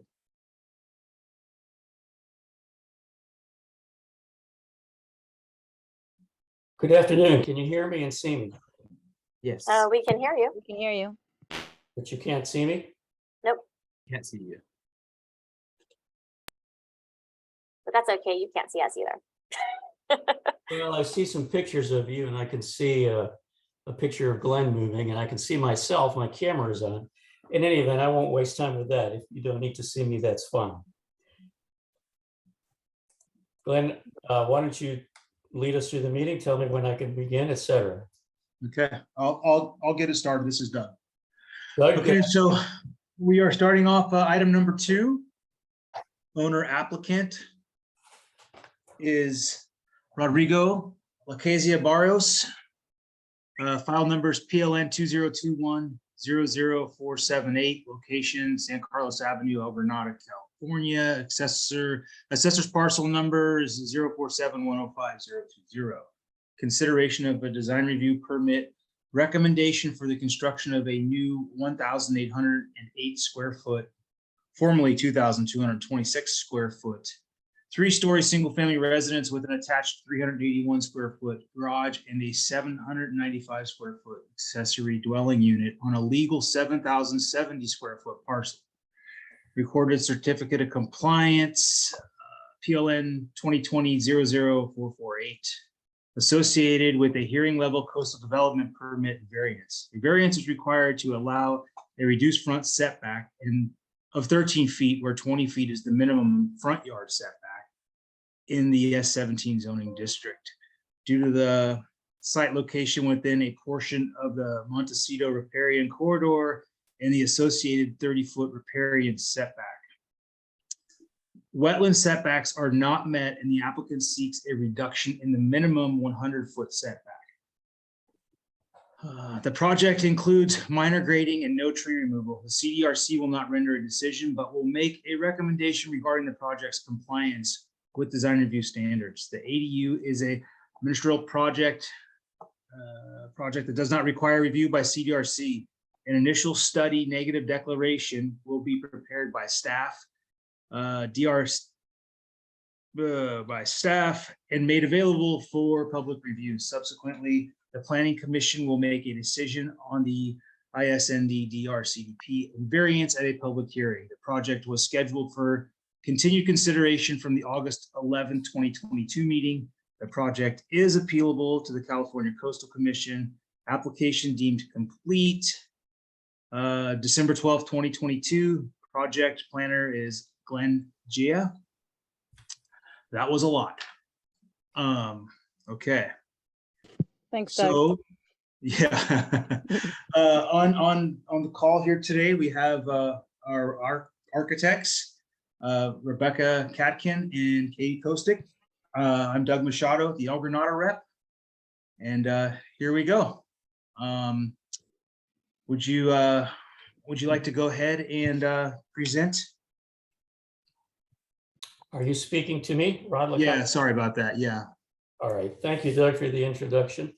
That is a lot to read, and I understand it. And you got my name mostly right. Thank you. Yeah.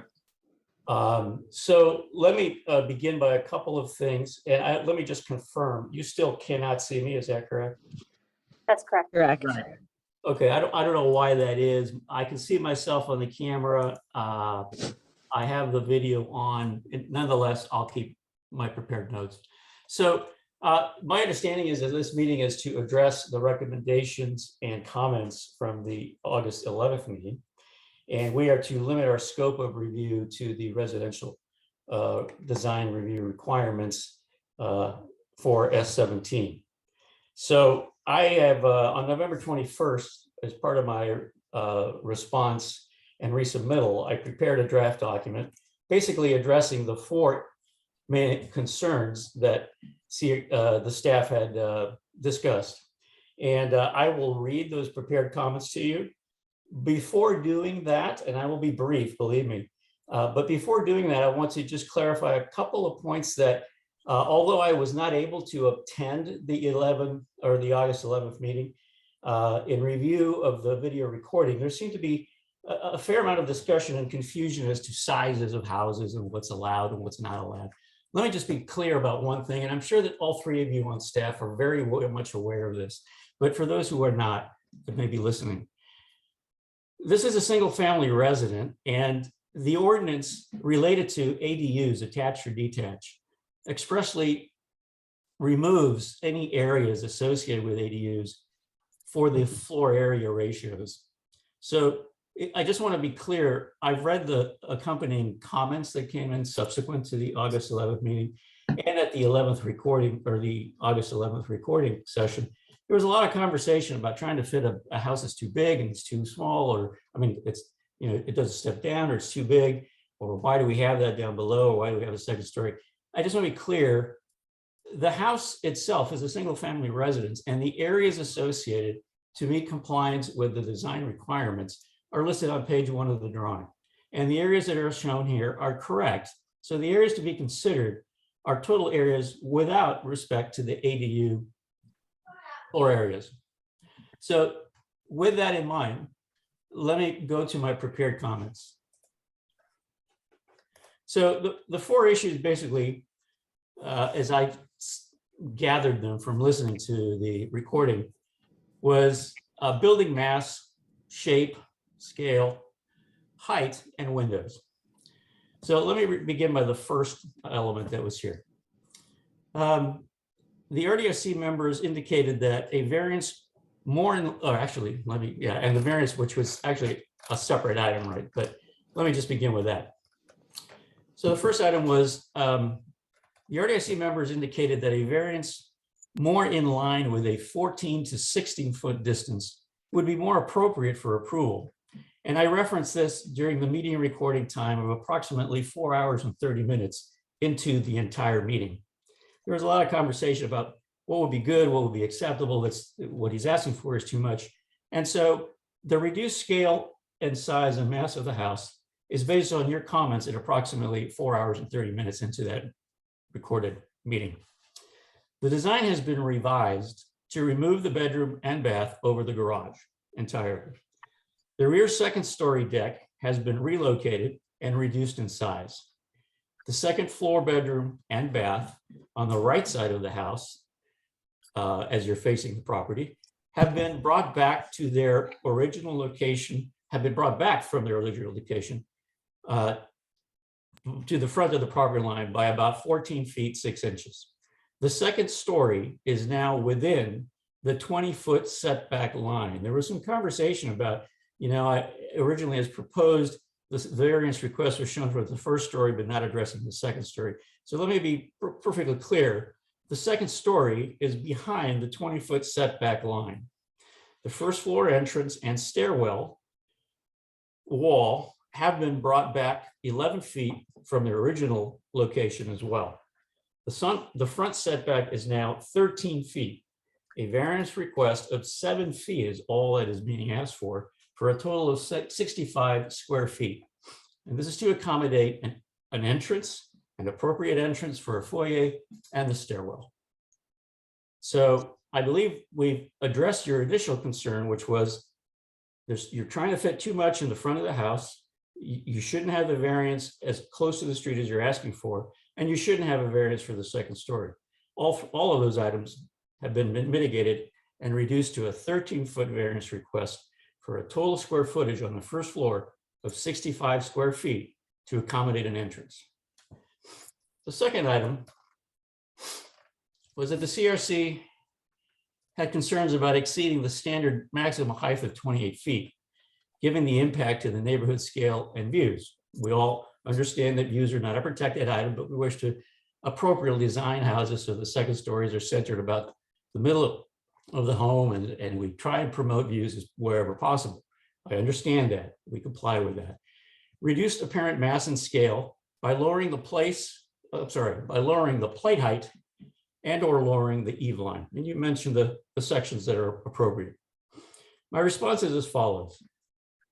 The house design never exceeds the 28-foot maximum height limit. So first of all, let's all agree that we can build a house that's 28 feet tall. The next thing is the apparent mass and that the proposed structure never exceeds that.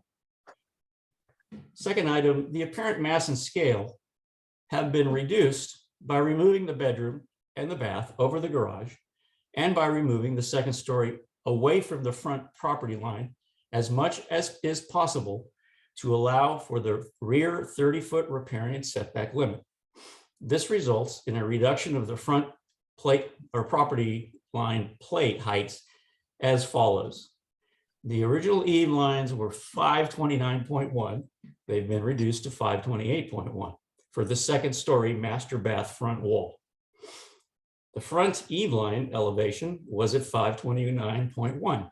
It's been reduced to 528.8 for the second story bedroom bath wall on the right as you face the home.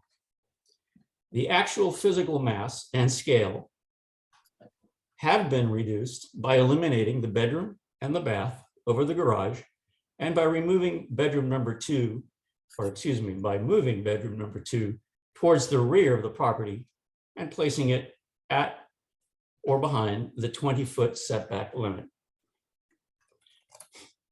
The next recommendation addressed front elevation material colors appear disjointed from the rest of the design. Apply the materials color placement more thoughtfully and consistently on all elevations for the cohesive composition. I found that to be a very productive and constructive comment. I don't disagree with your recommendations, and all I can say is that I have revised all elevations to incorporate additional articulation and to deploy a more cohesive distribution of stucco, siding, stone to reflect an improved methodology and grounding approach. I can detail a little bit this further. In the 20 years of designing homes and making a lot of products for myself and for clients, I have found that the symmetry or sometimes off symmetry of threes work best, and there seems to be some natural beauty in the tension of three things.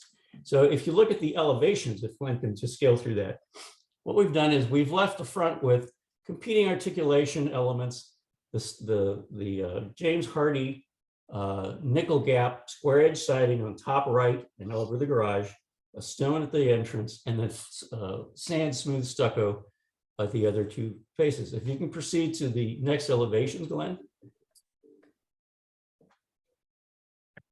The rear elevation, yeah, that's fine. You can go to the rear elevation, that's fine. Just, yeah, zoom in there, thank you.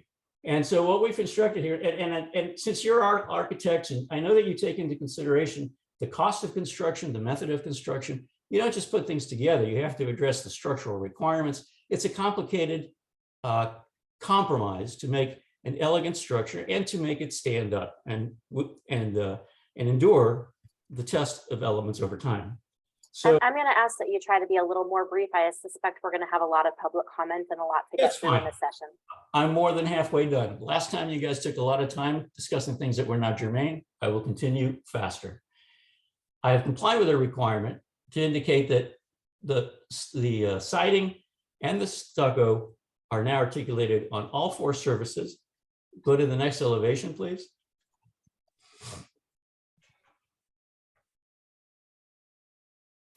Very well, as that is illustrated there. And then moving on to the other recommendation, which covers, if you can just leave that elevation where it is. There was a comment that there were too many window sizes and shapes and styles and lack of cohesion. Unity of the design with more consistent openings would have been an improvement, with attention to alignment and other openings. So my response to that is, one moment.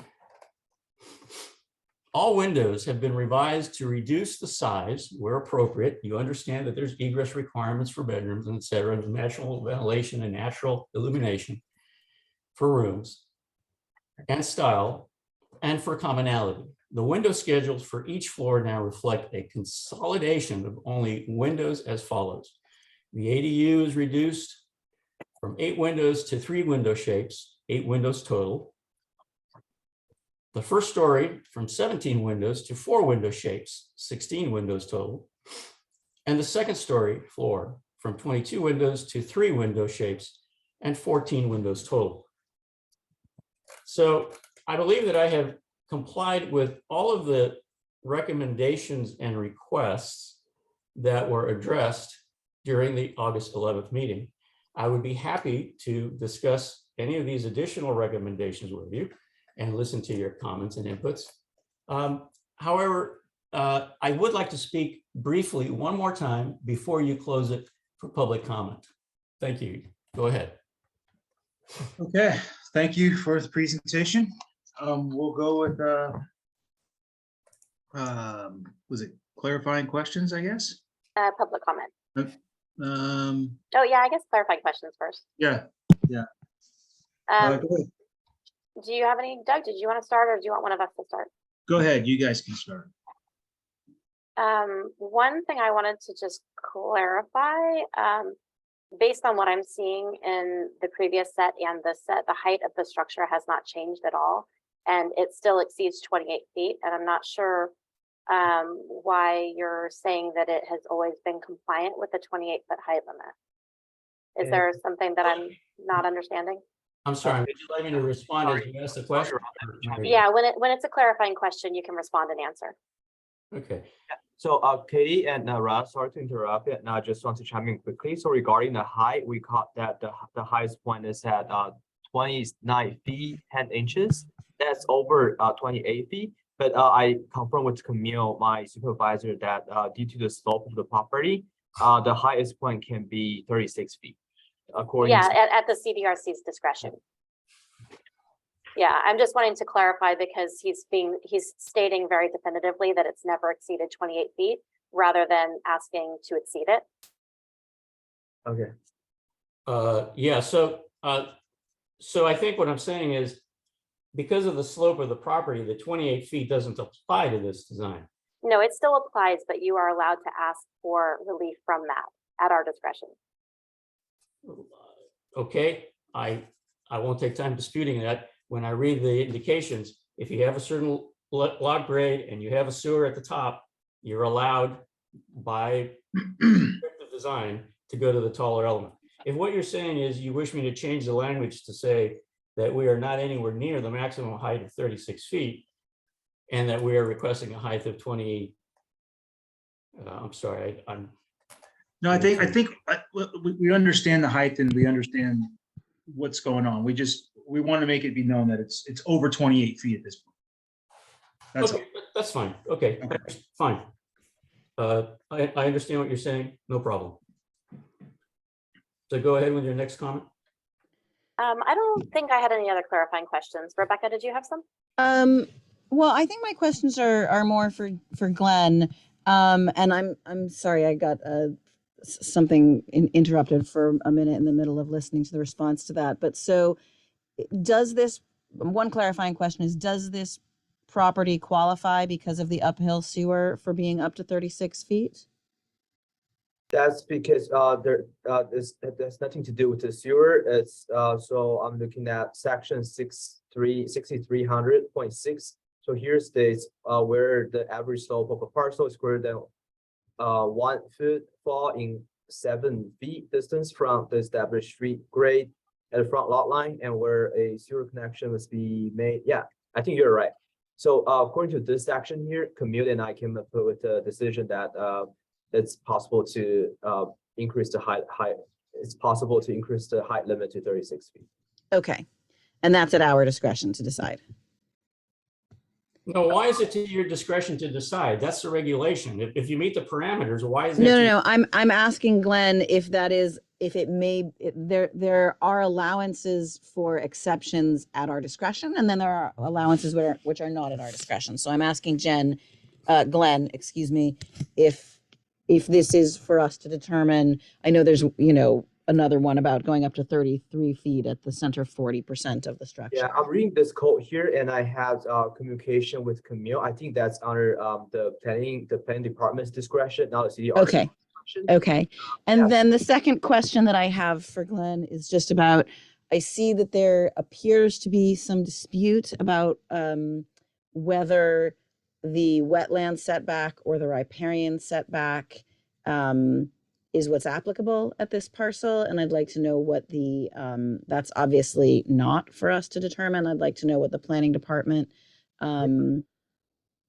Yeah, so I have an update to the CDRC and also to members of the public. So today we have not confirmed existence of any wetland on the property, but we're treating this project or this parcel as there's a wetland. So we're still taking that 100 foot 100 foot setback from wetland into consideration, but at the same time, we will consider a variance after this meeting as part of the environmental review and as part of the presentation recommendation to the planning commission.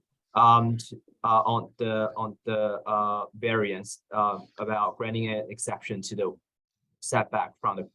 And is the committee supposed to weigh in on the matter of that variance, or is that purely staff level? Because I have a feeling we're going to hear a lot from the community about I would that say particular issue. that's the under authority of the planning commission to decide whether they're going to approve that variance or not. But if there's something to do with like the design, if the CRC believes that the variance or the siting of the project in general, it has conformance issue, like under the design review guidelines, that not the CRC definitely has the authority to comment on the design review related stuff. Okay. I think those are my only clarifying questions. I would like, as we open it up to public comment, to request if we can put a time limit on everyone, because I have a feeling there may be quite a few and we're already running quite late. Yeah, and I'd like to, I mean, I think the last time that we were presented with this project, we went down a few rabbit holes where it was out of our control anyways. I would really like to try to focus on what we can focus on. I agree. I would like not to discuss the issue of whether it's a wetland or a riparian setback, since it's not for us to determine at all. Great. There's nothing we can do about that in this meeting. Thank you very much. I appreciate that. Yeah, so yeah. And Doug, would you like to open for public comments? Yeah, sure. Let's do it. Okay, so per chair, we're now opening public comments for item number 2. The public correspondence for this project received prior to this meeting have been uploaded to the meeting page on the county planning website and forwarded to the CDRC. Sorry. I'll read public comments from whom are not present in this meeting. An anonymous commenter is concerned, send us a letter concerning with the height setback and the scale of the proposed house. In addition, this commenter is also concerned with the impact on the environment, such as the wetland.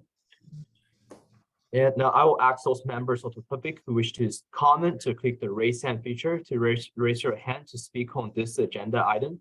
I will lower your hand after you speak. Those joining by telephone can press *9 to raise and unraise your hand. Pressing *6 will mute or unmute your microphone once given permission to speak. And Glenn, what do you think is a reasonable time limit to give to each speaker? Yeah, so please limit your speech to 3 minutes or less. Yeah, I think, do you agree 3 minutes? I would say that's a reasonable time limit. You have a better idea of how many hands there are waiting, but yeah, that seems reasonable to me. Yeah, 3 minutes, and please be as brief as possible, as your comments have already been uploaded to the county website and shared with the CDRC members. So, Mr. Klein, I'm going to unmute your microphone. Please accept the request, and you may begin speaking. When you begin, please start by stating your name, address, and email address. Thank you.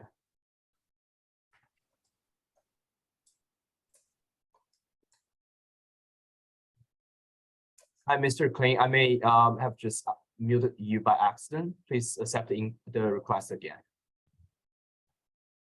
Hi, this is Kathy Klein. I'm at 771 San Carlos Avenue, next door to the lot.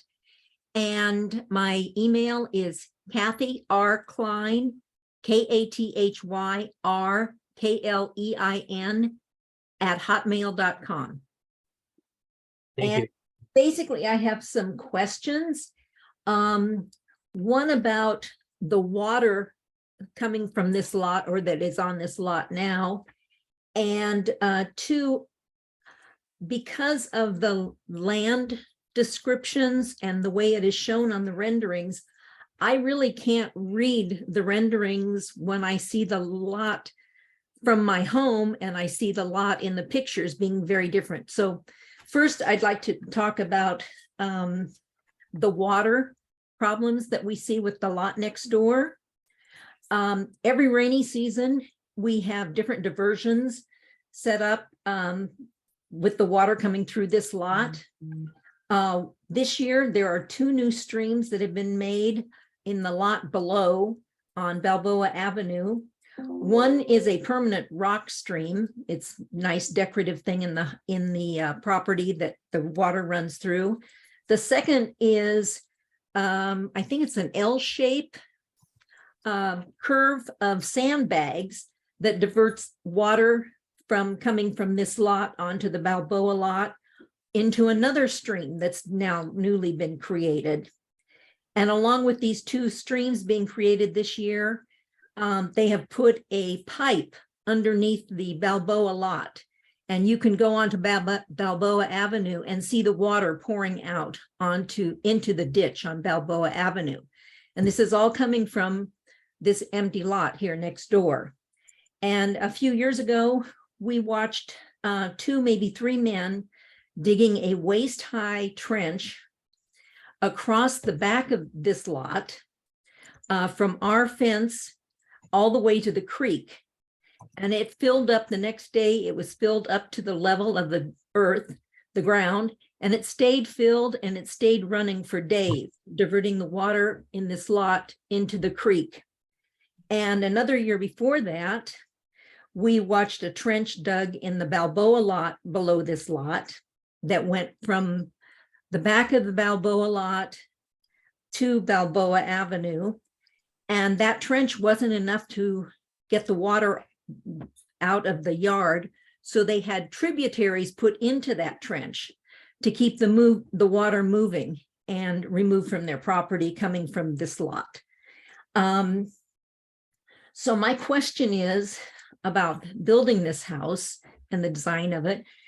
If it is built, where does the water flow when the house is built there? Does the water then go around the house and then go into our side of our house?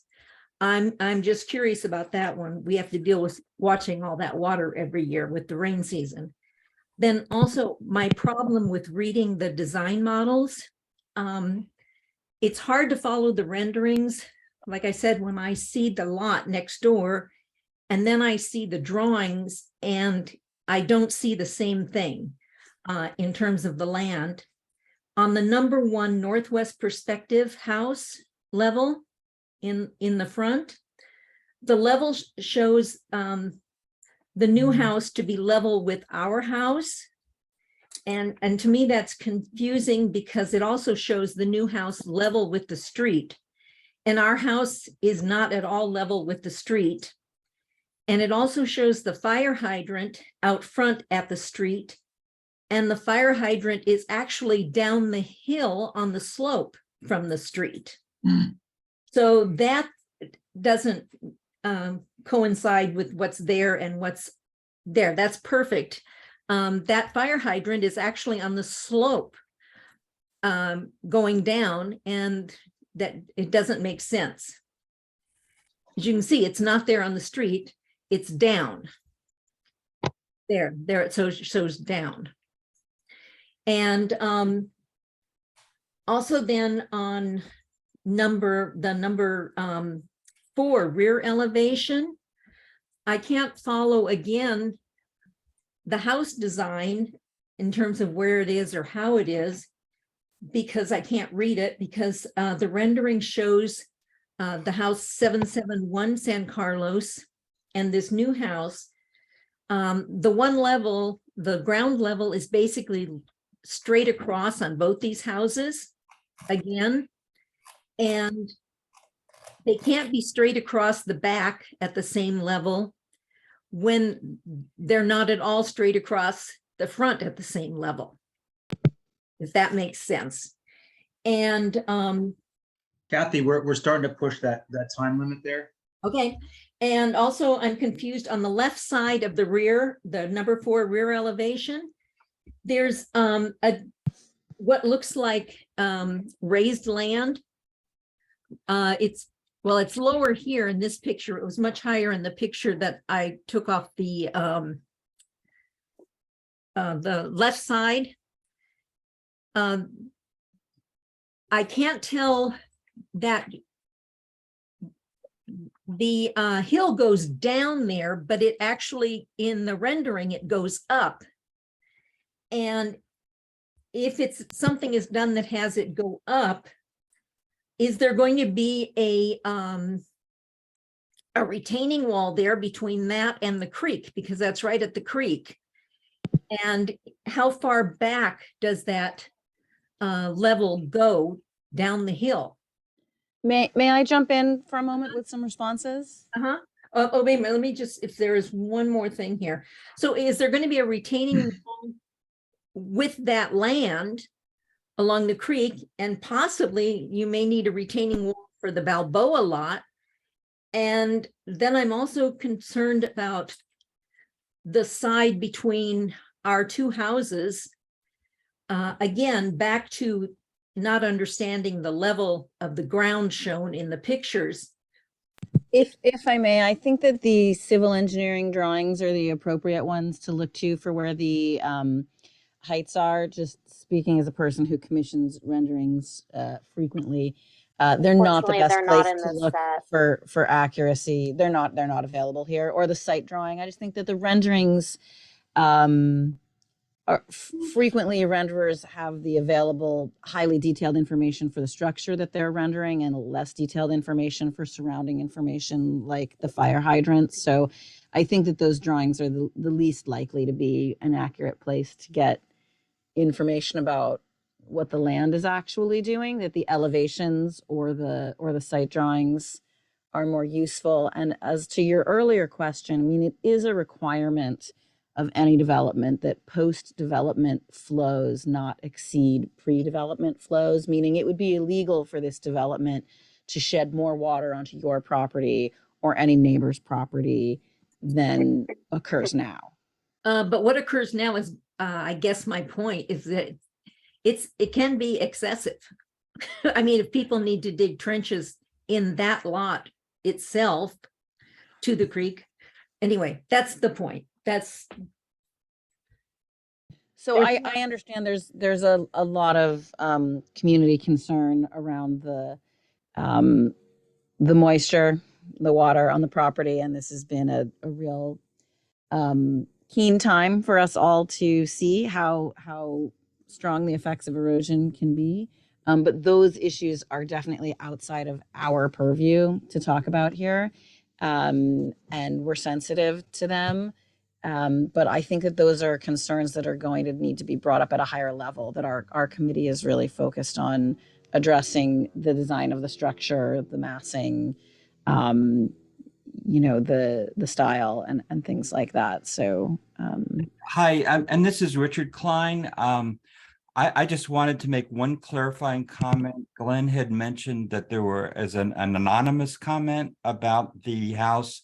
That was mine, and in the email that the document was attached to, I did identify myself.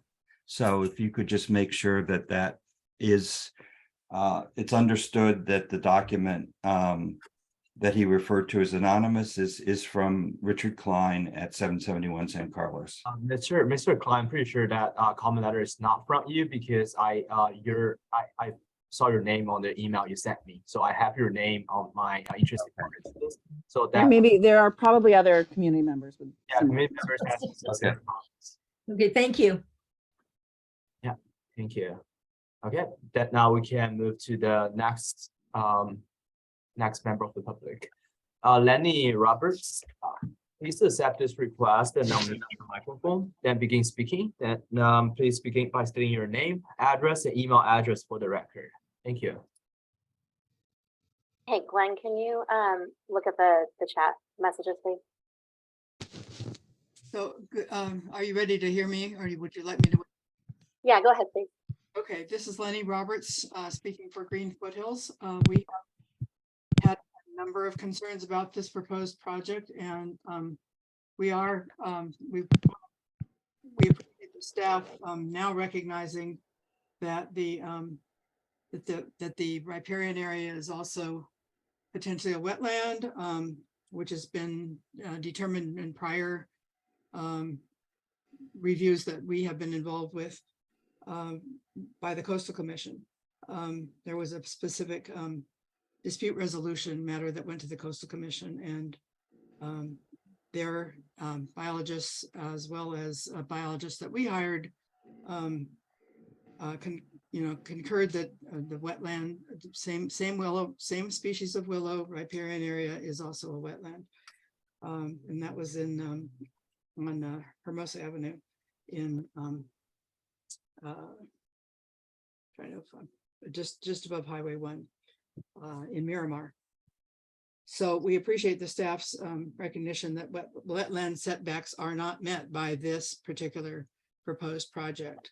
The wetland setbacks are 100 feet, and the buffer, they may be reduced down to no less than 50 feet, whereas riparian setback is reducible down to 30 feet. So that does present an issue for the Planning Commission. I'm not saying that it's not an issue, but recognizing that these will affect the design of the house, the scale and size of the house. We think that the best option for your committee, design review committee, is that you do not make a recommendation for approval. You could simply say, we believe that there's other factors that are going to impact the design of this project. It's beyond it's not really your purview to decide at this point, but the coastal development permit process that the Planning Commission has to consider is going to consider that. So that's kind of the short and sweet version of what I had in my letter to you. And so if you have any questions, I'm happy to answer them. Okay. Thank you, Lenny, for your comments. Okay, next one is Robert Ray. Please accept this request. Unmute your microphone, then begin speaking. Please begin by stating your name, address, and email address for the record. Thank you.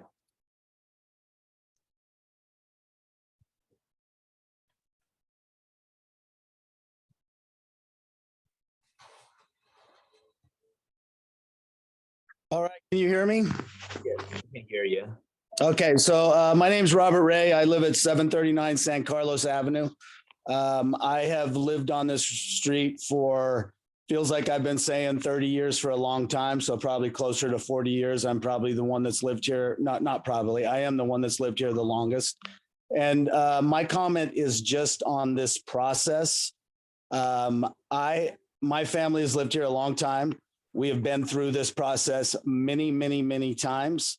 We actually owned that piece of property at one point for a long, long, long time.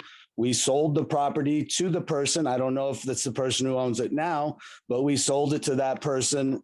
Full disclosure that it was unbuildable because of the riparian grove and other issues that were on there. Been through this process many, many times, always turned down. We got turned down.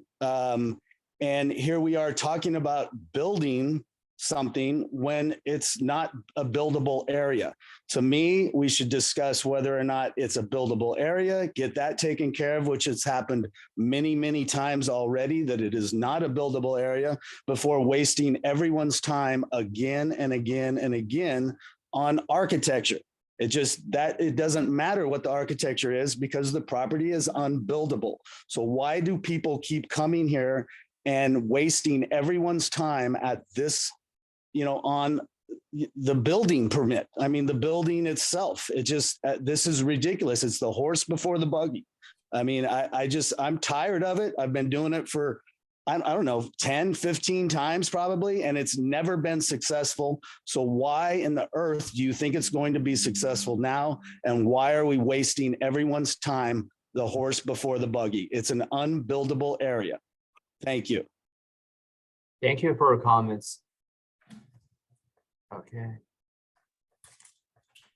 Okay, so the next hand raise I see is from Susanna Van Bezugen. Sorry if I mispronounced your last name. Please accept this request, unmute your microphone and begin speaking. Please begin by stating your name, address, and email address for the record.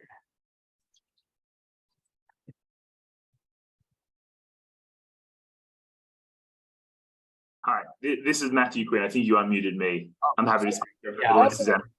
Okay, thank you. Thank you. I think I'm unmuted now. And so my name is Susanna Van Bezoyen, and I live at 730 San Carlos Avenue, across the street from Robert Roy. And I have lived here, Robert, it must be at least 40 years. I have lived here 23 years and you were already living here. And I remember when the lot was sold by your father to Mr. Lacasia. And I remember, so I won't go into all of that. I agree with everything you've said. It was fully disclosed. My concern right now, since we are not supposed to be talking anymore about the environmental issue or the rules around wetland areas, is about the variance. If this design is, for some reason, ends up staying, although I agree with Robert, I don't think it will, it would be unsafe to have any less than a 20-foot variance there. This road was built by maybe 7 or 8 people who lived on this. It is a private road, and we funded the road together, and it was, to be frank, not done terribly well because there was an extreme budget. It's certainly better than the dirt road we had before, and has needed fewer repairs, if any, in the 20 something years, 20 years or so that we've had it. But the variance is important. The fire department, the fire marshal insisted that those signs be placed, that no parking be done there, and that there be a full turnaround for emergency vehicles. And this has not been followed through with, and in many cases with fences and things like that. But that back part of the lot needs to be a circle so that a large vehicle can do a 3/4 turn and get out of there in the case of an emergency. Often because of being a private road and the way Escalona comes up in San Carlos, a wrong turn is made down San Carlos because it's a dead end. It isn't always shown on a map.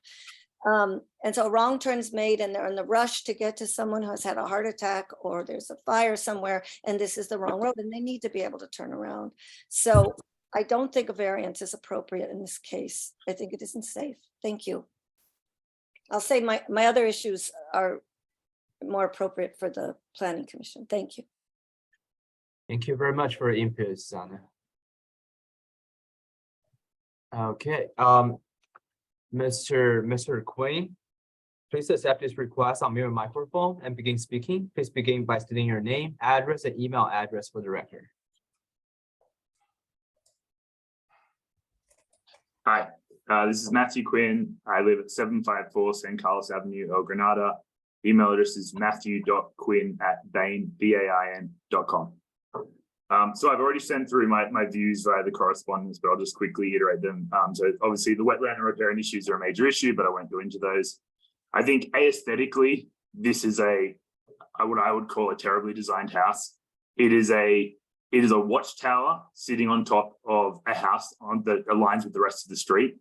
So the second floor of this building is, if you go to the demonstration of scale, at the point where the actual start of the second floor commences, or I guess it's the top floor commences, it is 7 foot above 771. So it says that it's 4'8" inches above the neighboring house, but actually at the point that if you go just left of that, where it shows the actual, exactly. So where that actually would start is on the first easel of the garage, basically where it's set back. So it's basically 7 foot above the neighboring houses at the point of which that top floor commences, which basically means it's just going to be sitting there lording over the rest of the houses. It's significantly higher than all the other houses. The new other houses built further down the street, that we talked about a split level in 755 as a very clear option. That was not followed through with. 755 is a really nice house. It's a beautiful property. And this is just basically going against that completely, even though it was discussed in the last one. I think the desire for variances, as they've sought for various reasons, I don't see any reason why this property should be granted any variances. As we've discussed in various times, it was full disclosure in terms of market price paid for the property and in terms of the actual what is known about this property when it was purchased. Why should you then be able to build a house that is on what is we've discussed many times, a challenging lot? Why should you be able to build a house that is as big, if not bigger, than almost every house on the bottom side of the street and larger in land mass than all of the houses on top of the street? So my house is 1,800 square feet on a much bigger property on the top side of the street. The one next to me that was just built a year and a half ago, I think is 1,900 square feet. And I know he doesn't want to include the ADU because it makes him look bad, but with the ADU, it's 2,600 feet. This is a very, very large property on a very, very challenging lot. And he's basically building it within the letter of the law and passed it on many different levels. And I think aesthetically, it is an ugly property. It doesn't fit in with the street. It doesn't look nice. And I just don't think it fits in. If you go to the demonstration scale document that you shared, there's the picture of, on the right. Where is this? There's the one they sent in my correspondence, which has like the superposition of the property on top of it in correspondence 1. It might be, no, there's the one where it comes from the side of the street, from the opposite side of the road. If you go to the original, it might be, is it in the plans? Is it in the plan set or was it in an email? It was in the demonstration scale, but it might just be the top. It might be if you go upwards. It might be on page 2, but it's just the top picture on page 2. Oh, okay. Yeah. This one. Yeah. If you go right, that's the right one. The right one I think does a better job of showing. Like this house is just what is that doing? Like you can't find one other house in El Granada that looks like that. And I'm just not sure why this would be approved. Like you're all architects and designers. Like I don't think this fits in with the community feel in any way. Thank you. Thank you for your comments, Mr. Quinn. And next hand raise is from Reina Weber. I'm going to unmute you. Please accept the request. Then unmute your microphone, then begin speaking. Please begin by stating your name, address, and email address for the record.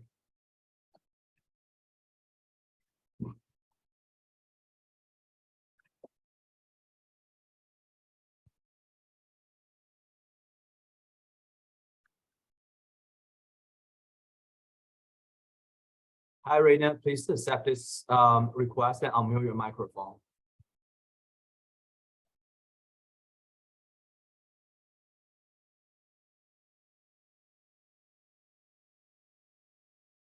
Okay, Reina, if you have any technical difficulties, please go to agenda and you may call into this meeting.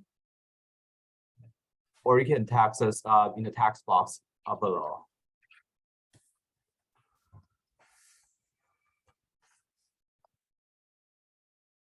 Yeah, Reina hasn't. Oh, where's Reina?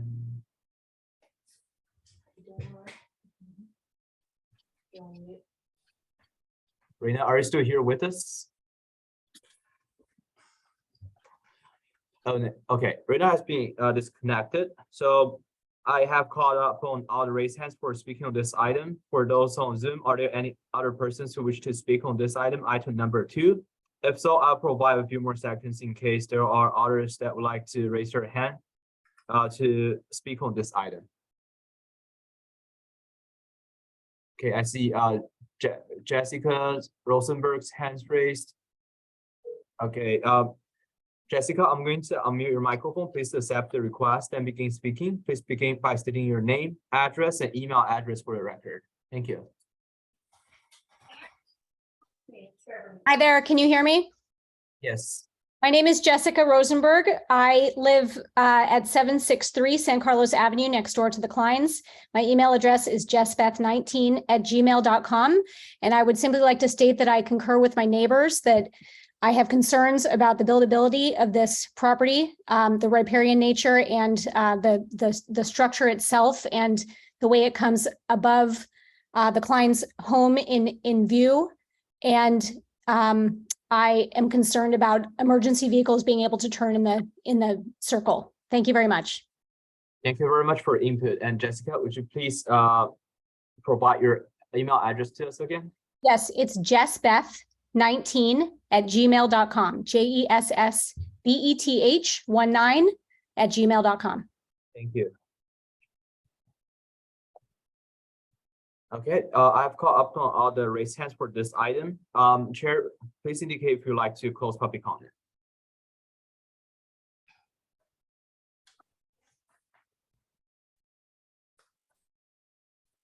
Hi, Doug. Are you still here?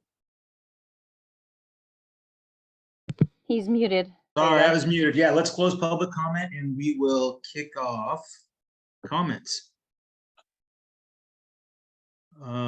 Katie, Rebecca, the first. Yeah, do you have the letter? Can we go through in the order that we made comments, yeah, last time? Mhm.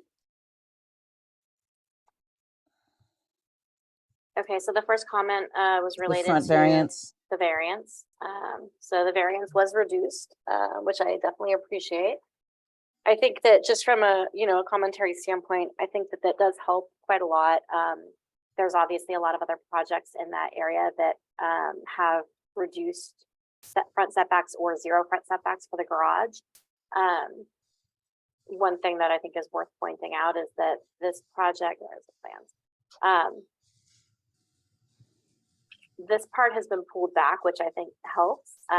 But the reality is that the garage is still going to qualify for the zero front setback. So I think that that's gonna, that's gonna still be something that doesn't change the massing, which is permitted in the zoning and out of our purview. So I just wanted to point that out, but I do appreciate that the front setback, or that the amount of variance being requested on the first floor was reduced. I also do very much appreciate that the second floor is not requesting a variance anymore. Yeah, agreed. So from my perspective, I think that for that particular comment, I'm satisfied. I think that when it comes to the fire access and turnarounds, I know that several people have expressed concern about that from members of the community, and I think that's something that will likely get brought up in the planning commission meetings and any future hearings on that. But I think CAL FIRE will probably weigh in on that and whether or not they do want there to be a turnaround down there, and that may or may not impact the projects and have it come back, but that's also something that is kind of out of our purview. Yeah, and I appreciate that you make the point about the garage qualifying for a zero setback anyway. And I think the way it's been reduced is very much in line with what we requested at the last meeting. Right. Do we want to, Doug, do you want to add anything, or can we try and No, I agree. quickly, I think that item by item? No, we can go item by item, and I agree Okay. with you guys on this one. And the garage is similar to a few others around. So Okay, number 2. So number 2 is the height limit. Mhm. I wanted to, the reason I brought that up earlier is because I know that the applicant was very clear in saying that the house never exceeded the 28-foot Mhm. height limit. It does. That said, I was reviewing the civil drawings because the section of the zoning that allows a 36-foot height limit requires the sewer connection to be higher than the house. Yeah. And based on the civil drawings, that is not the case with this project. Uh-huh. So I don't know that that actually qualifies. So we would be left with the sort of discretionary up to 33 feet or up to 32 feet at the center 40% of the house, which is within the standard guideline. Correct, but I think, let's see, I've got that pulled up. Hold on. Come back. I had a separate tab. What am I doing? Does show the sewer lateral in the front there. yeah, I think that It's at 497 is where it's connecting at the Mhm. invert, and the first floor is at 509. I mean, basements are never going to be the qualifying factor. Right. I see what you're saying. It's on the uphill side, but it's not actually uphill of the floor plate, What's not uphill on the floor plate? the invert. Yeah, Mm-hmm. yeah. Even the sewer main is at 507, which is still lower. I guess I would ask for Glenn to clarify whether it complies. It I sounds was like Glenn messaging and with him Camille. about that. Uh-huh. Glenn, do you want to weigh in?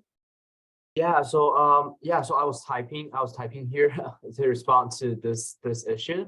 So regarding the 36-foot height limit and allowance, and I had communication and a discussion with my supervisor previously, confirmed that it meets those criteria.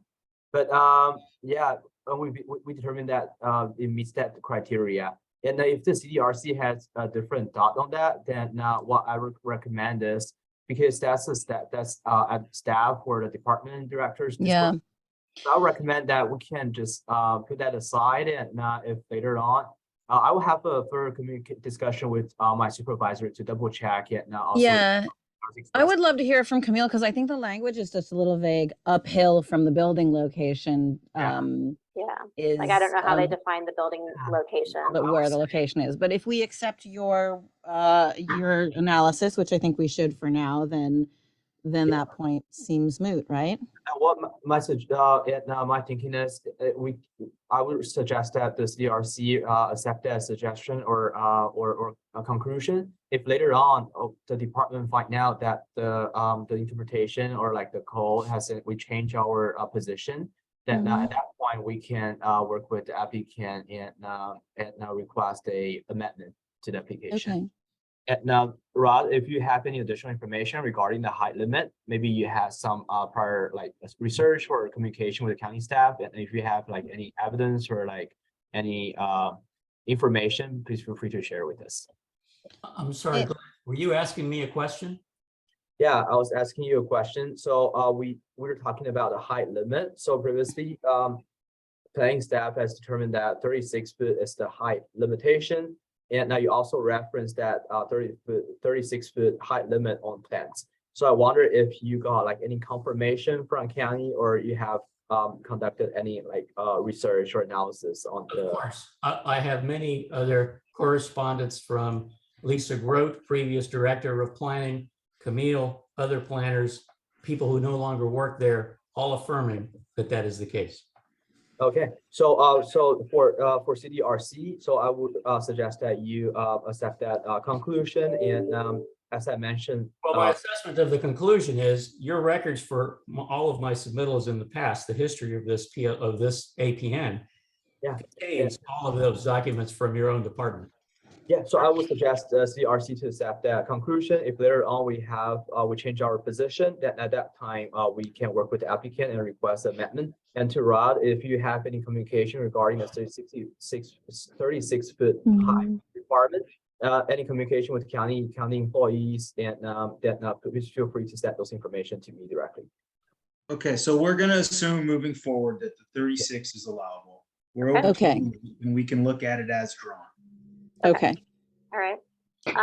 So, and then it does look like the applicant did reduce the total. This was a little bit hard for me to understand in reading, but just comparing the two sets of drawings, it looks like the proposed building ridge previously was 529.1 approximate.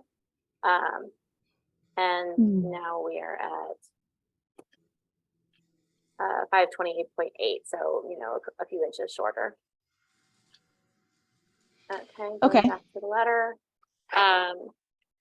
So, and I do think that the massive scale is reduced by stepping back the second story at the front. I think that that helps a lot. I know that the height of the structure and the mass is still higher than what we were hoping. I know that we had mentioned a split level or stepped design stepping down the hillside.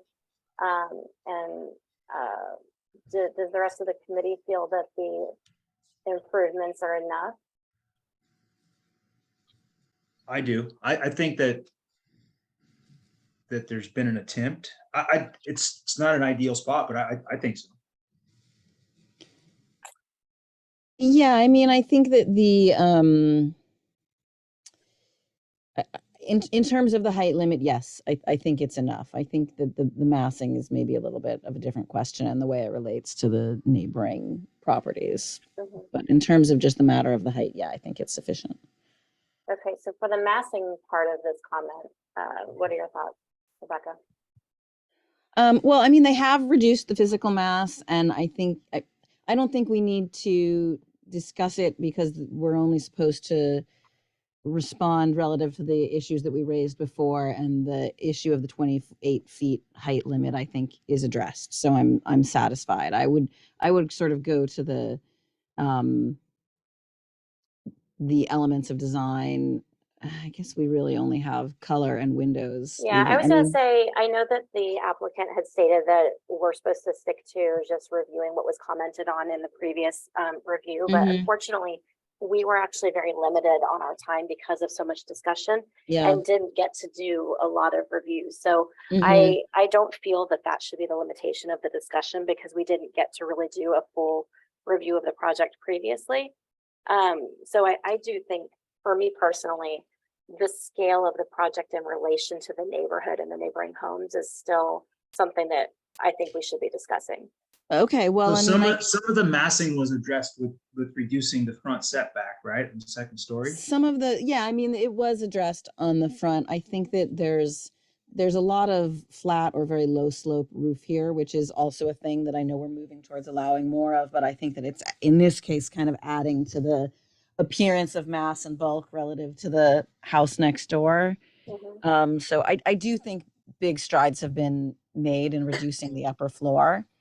I do also think it does still appear large and boxy compared to the house next door. So what would be your thoughts or suggestions?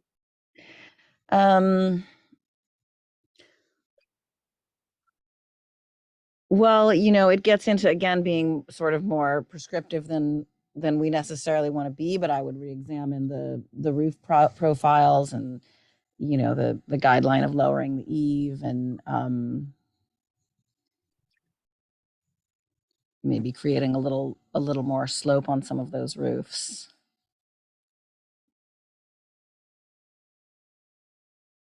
I think we're going to need probably a little bit more guidance than that. Yeah, I mean, I am not opposed to flat roofs, but I do share some of the neighbors' concerns about this just appearing bulky.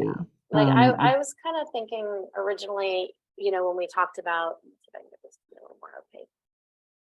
Yeah. Solid. Okay.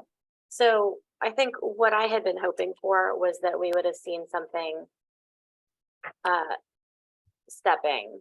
Yeah, split level. Yeah, it could have been, you know, split. It could be split a bunch of ways, but you know, like the massing doesn't feel like it's following the topography to me. You know, like something.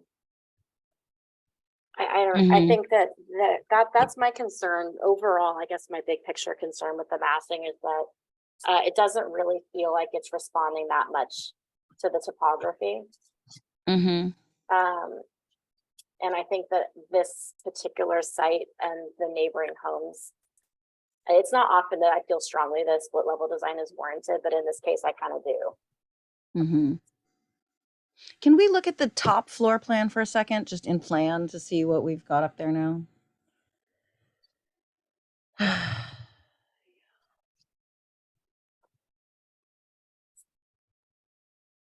And with this flat roof design, we are staying well below that 36, right? Yeah. Yeah, I think that the long expanse of flat roof, it sounds like that's kind of where, Rebecca, you're feeling it's kind of going a bit too far with like a lot of flat roof that's very long and uninterrupted. I mean, I have mixed feelings because obviously if we were going to increase the slope in this situation, we'd be going up rather than down. So I'm not opposed to the flat roofs. You know, and I do see that the scale of the second floor has been reduced and has been pulled back. It seems like there is still a lot of wall on that east side. It's a long wall on the east side. I don't have much concern about the west side. Yeah, I measured it because it was so long. It's actually like almost, it's close to 65 feet long without any breaks or jogs. Articulation. Yeah. So I think on this side, we are seeing a lot more articulation. So I do think that there's more articulation needed on that side. And I think that there's a missed opportunity of stepping this down. You know, If there was just like even just the foyer and the garage being at the upper level and stepping the living, like all of this down from like that section line.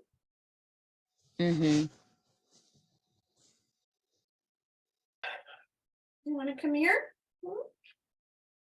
Come here, little bug. So for me, that's, you know, that's not something that we're going to be able to kind of really flush out in this meeting, but I think that that would make a really big difference. And it kind of goes back to, let me pull this screen over again. You know, it goes back to a design that's a little more similar to this one. Right. you know, where this one, that looks like it's transoms and probably not a split level, but this is more of what you would see for the height if that had happened, if that one stepped down. And then I think that it would really fit the neighborhood a lot better. It would, you know, be more compatible. Katie, what's the one on the left there? What's that one doing? This one? Yeah. So that's about the similar massing, right? I mean, it's Yeah, down below a similar little bit. massing, but it looks like it slopes down from the street. So from street level, it kind of is almost split level. That's how it appears anyway. But it's beginning at a lower height. I mean, Yeah. there are some double height, yeah, down the.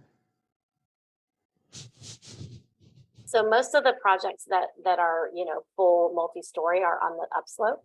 And that's not to say that, you know, you don't build a two-story, you know, from the ground up two-story home here, but it's getting a lot of community opposition, and it's also, you know, it seems like it's trying to push the buildable envelope, you know, as much as possible. To the max. Yeah. It doesn't feel, you know, as respectful of the neighborhood, in my opinion.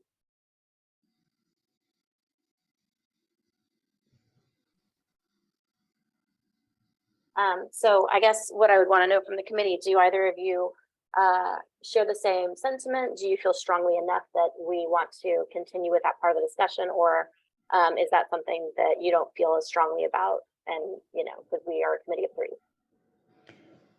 About the split level being a better solution? Yeah, and about the overall height of this project in relation to the neighboring homes. I mean, I do not actually have a problem with the overall height. I think that even if it's not qualifying for 36 feet, it is not pushing the 28 feet very much. So strictly speaking with height, I feel okay with it. I do think that it's improved. But I do still feel like there's just a question of bulk. And yes, I think that split level, stepping down that upper floor would help. But I also, you know, having not had internet or power all week, haven't had a lot of time to dig in on thinking about suggestions that I might be able to make to make improvements. So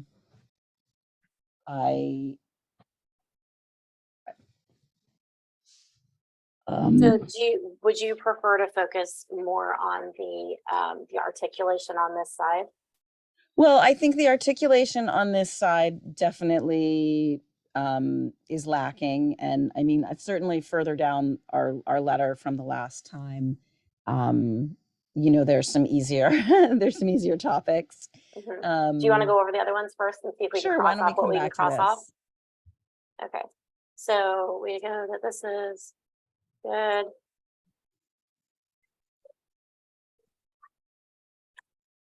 Oh boy, crying toddler. Okay, that one. So mass and scale. Yeah, I mean, I would say they've been improved. I'm not sure if I feel like it's. I'd say mass, maybe. Yeah, I would say the mass is still an issue. The mass is an issue, or the scale? Well, you can say the scale, or say the bulk. Hang on just a second, I'm sorry.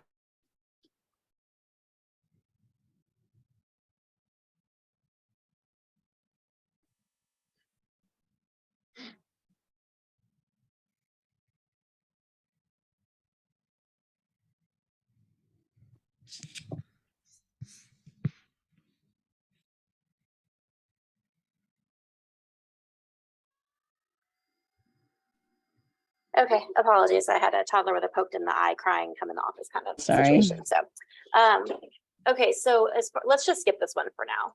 Yeah. Let's see. So, all elevations have been revised to incorporate additional articulation and to deploy a more cohesive distribution of stucco and siding to reflect an improved methodology and grounding approach. So I do appreciate that this is broken up more with material. You can just see comparing to the previous design. Thanks. That's really helpful seeing them together.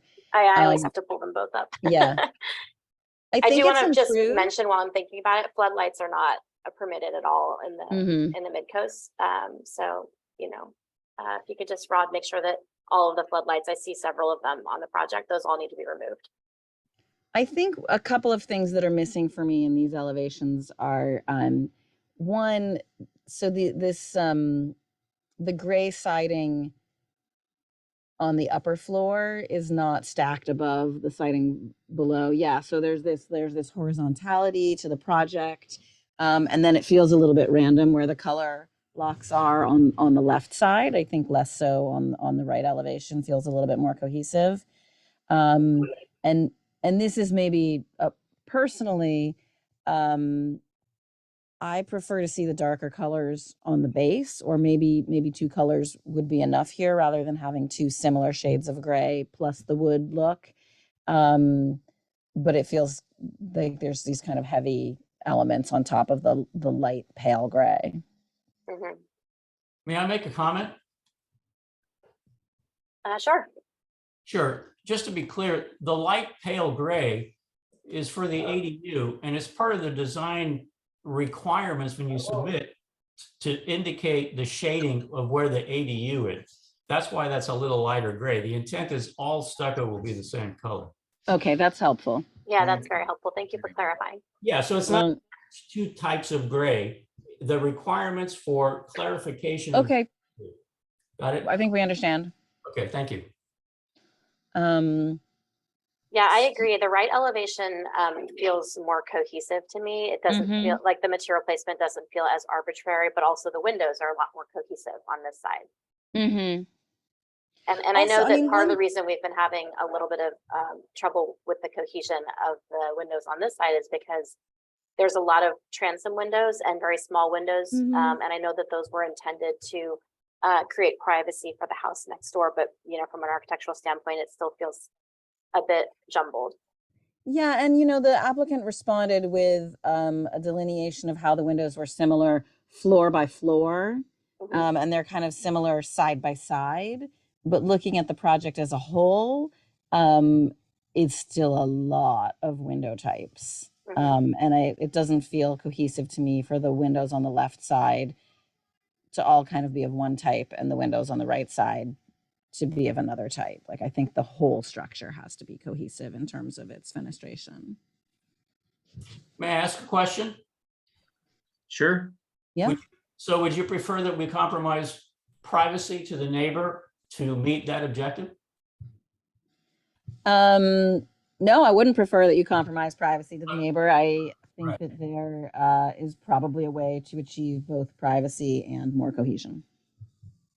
Then I would request that you be more specific with that, because the intent of the windows on that left side is to meet egress requirements for bedrooms, to provide privacy for both homes, and to provide natural lighting where required per uniform building code.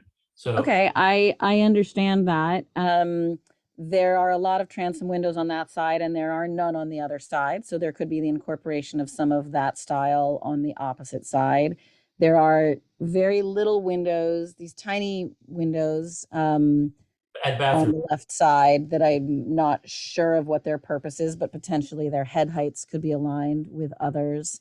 The windows on this side appear to be all awnings and casement, and then on the other side there's a lot of fixed windows and fixed over with windows that are divided, and then on the lower floor, which I understand is the ADU, those look like they're all gliders. So they're just, I think you said in your presentation there were 14 types of windows throughout the project. That's still, to me, that's still a lot. and to me, it's not. We just have a difference of opinion. Okay, we do have a difference of opinion, but our job is to review the project, and that's my opinion. Yeah, and this is actually one of the guidelines, so it's something that we do have to enforce. I'd like to make some suggestions. You know, I agree that like these windows could be fairly easily, you know, the same style as the ones above to give more cohesion, but overall, this elevation is a lot less problematic to me than the left elevation. My suggestion when we're considering, you know, and trying to weigh privacy and cohesion and the design guidelines, what we have a lot of applicants do and what we see a lot of people do in their own designs, for some of these spaces, you can do a window that's obscured So it can still have the natural light and have similar proportions, and it doesn't have to be operable, or it could be operable. But I think that if you had windows that were etched glass, or in some places you can consider, there's not a lot of opportunity for skylights, but up here bathrooms can be, good with a skylight, particularly if we're looking at a second story that's going to be looking down over the neighboring home. But I would suggest that this elevation still needs some work as far as the windows. And I think that there's different ways to approach the glazing and still be able to provide privacy. Also, I know that I can't remember which drawing it was in here, but one of the ones in here showed the location of the neighboring windows in relation to this one. It's on the floor plans. On the floor plan. Okay, let me look at that real quick. Yes. Okay. Mhm. So even just placement, avoiding, direct viewing into these rooms, is great. Well, So I I think, think that's what we've done, but the kitchen window is the only window that appears as a appropriate larger window. The rest are all over counter splash to promote lighting and visibility and to promote privacy. As you can see, the other small window, one is a bedroom egress, the other is a window over the toilet for natural ventilation and lighting. Well, I think if you look at the laundry window, I think that one could be obscure glass and larger size. It could. That happens. I agree completely as a solution. That happens to be a countertop kind of between the upper and lower cabinets. So right. if you want all of those to be obscure glass, I mean, that's a perfectly fine recommendation. I agree. So, you could even reconfigure the orientation of the laundry and have, the cabinets along this wall and give you more of an opportunity for a window that is a more appropriate shape for that room. But I think that there's a lot of different ways to work this. Part of what's problematic also, I think, is those windows that are specifically, dealing with the counter spaces. I understand the desire to bring in some light, but these little windows are part of the problem. They don't go with the project at all. I would say, if anything, keep a window that's, more similar in proportion to these, and put one over here and one here, and, reconfigure the kitchen a bit. And, it's kind of a balance between indoor and outdoor and functionality, but these windows definitely don't really fit with the project anywhere else. And then, we've got some transoms, and then this is the egress window for the bedroom, right? Correct. Yeah. So I And think, I also, in my own projects, when I have, I try to also limit the number of sizes of windows that I'm buying and the proportions. So, I mean, you can do it different ways, but it seems that there are of the transoms, some are longer than others. Of the casements, some are wider than others. So there are a lot of small moves that can help to build some unity.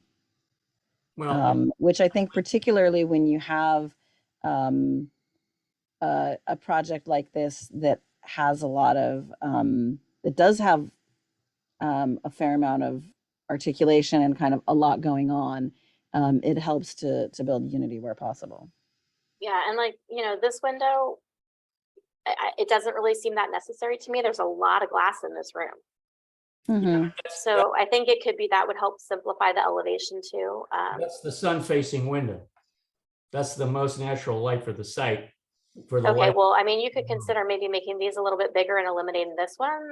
But Exactly what I was I'm gonna just say. trying to give some suggestions. We're not gonna, Right. try to dictate exactly how you implement the guidelines, but we're just trying to describe the concerns that we have and how we feel this elevation in particular isn't meeting the guidelines.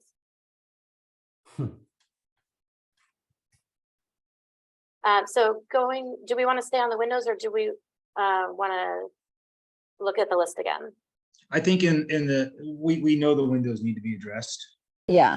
Okay. All right. So let's go back up to the list then. Okay, so this one is the additional articulation to deploy more cohesive distribution. So the articulation, I would say this is an area that still needs work. The distribution of the materials on that, is that the east side? Yeah, I do think it is much improved, but I agree that I think it needs a bit of A little work. bit of refinement. And in particular, the long flat side. Yeah. Mm-hmm. Are you suggesting articulation through bump out windows? You're not, the reason that is where it is to maximize the view corridor between the homes for across the street. So we can articulate either by bump outs of windows, or we can articulate by bump outs of walls from plate to plate. So I'm not looking for a specific, I'm trying to see which is it that you are intending with your comment. I mean, You can bump in or out. Yeah, I was going to say, in's an option as well. I'm sorry, repeat, both were talking. Articulation can move in or out. So pushing something out and blocking someone else's view corridor is not your only option. No, of course, I understand. Okay, so, all right, so bump in or out is what you're suggesting. Yeah, we need to see some break in the wall plane here, and how you implement that is something that you can explore while you're kind of, looking at the windows and You're addressing the first floor at street grade. the whole facade. So we're supposed to look at the building as a whole. I know, but your specific comment, your articulation is with respect to all three of those elevations or the street level elevation? The left elevation in particular? The left elevation on all levels. Okay. There's one small bump out right here where you've got the water heater. Mm-hmm. Right, recognizing that the ADU is entirely invisible from the street or from anywhere.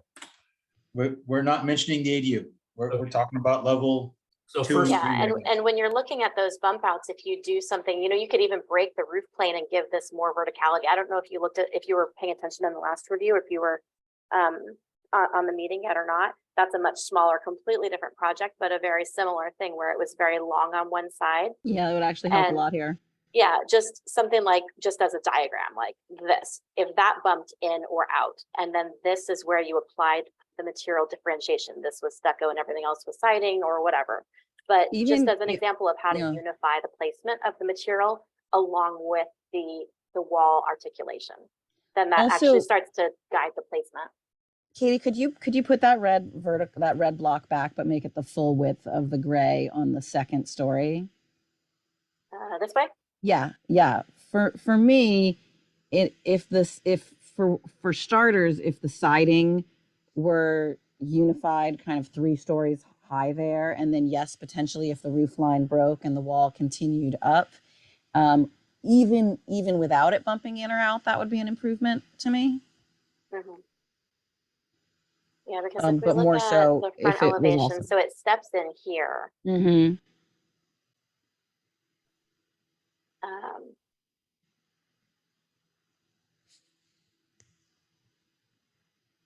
Yeah, I think it would have to be on the bottom. Yeah. I mean, I do think that there is articulation that meets sort of the basic amount that we sometimes allow on other projects, in terms of the shape of the massing, but the siding placement, while much improved over the last one, I think still feels not as organized as I think it should be.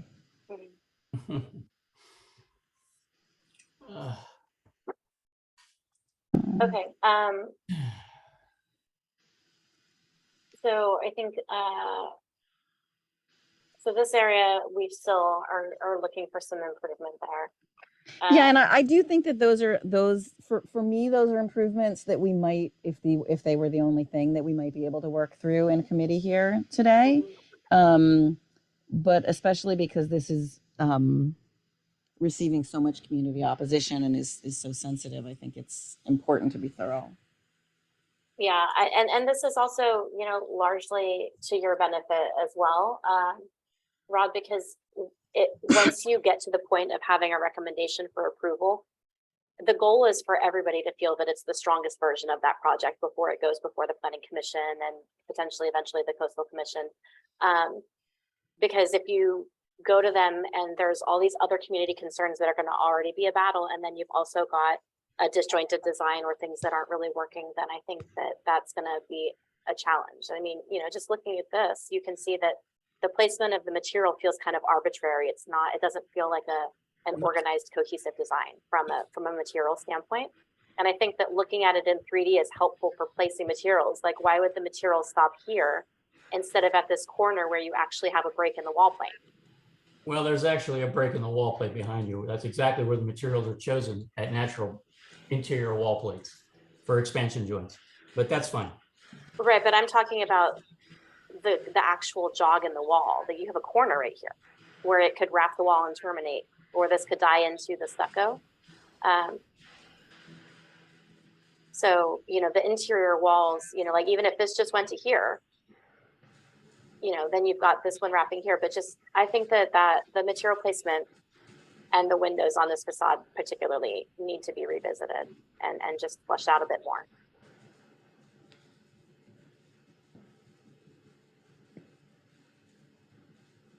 Doug, Rebecca, do you have any other thoughts? I think we got through the list, and those are essentially the concerns that are left, right? We're concerned about where we're hoping for more articulation on the walls here, just pushing in, pushing out, organizing the material placement a little bit more, and then refining the window types and placement and head heights all on this elevation particularly. Yeah, and I think I would also just say that I know that there are people in every community who are simply opposed to development. But I'm hearing in particular that there are concerns about the buildability of this lot, and there are concerns about the design of this structure relative to the other ones in the community that make me feel like more community outreach would be advisable. Typically, when I present a project, I present the designs, and the applicant may have done this, I'm not sure, to the immediate neighbors before we even come to the committee. And I think that if the applicant were able to come with some level of community support and with some community members feeling that they can see that compromises have been made to try to meet their needs, that this would be a much easier process. Yeah, may I just comment that at the previous August 11th, there was a gentleman who spoke, I don't remember his name, and he found that he spoke in favor of the project. I don't think he lived on the street, but that does exist. Right, but I think the people who live on the street are the ones whose voices are the most important, because they're the ones who your house is in the context of their neighborhood. I just wish that there was, we had to work on one item, because I would like to see the project go through. It's a lot of work, right, to get these through. At least the architectural component. If we can get past that, the rest of the battle is another day. But I just don't know. I mean, I just wish it was, one thing we could work on.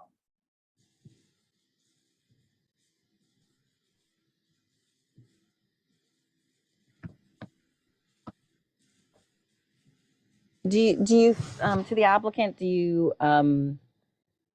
feel that the comments we're making are clear, and that you understand the ways in which we feel like the design is improved and the ways in which we feel like the design still needs improvement?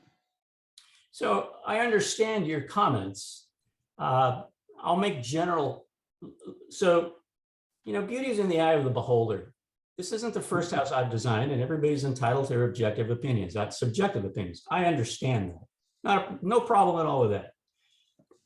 I think the problem is when you start to design artistic work by committee, it becomes very complicated, as we have seen. And that's why we don't actually want to be prescriptive and sit here telling you what to do with your windows. I'm just understood. I'm just prefacing my comment by saying that. So if the issue is the left side articulation, material placement, and window style, let me just capture it. That is a single element that you would like to see improved.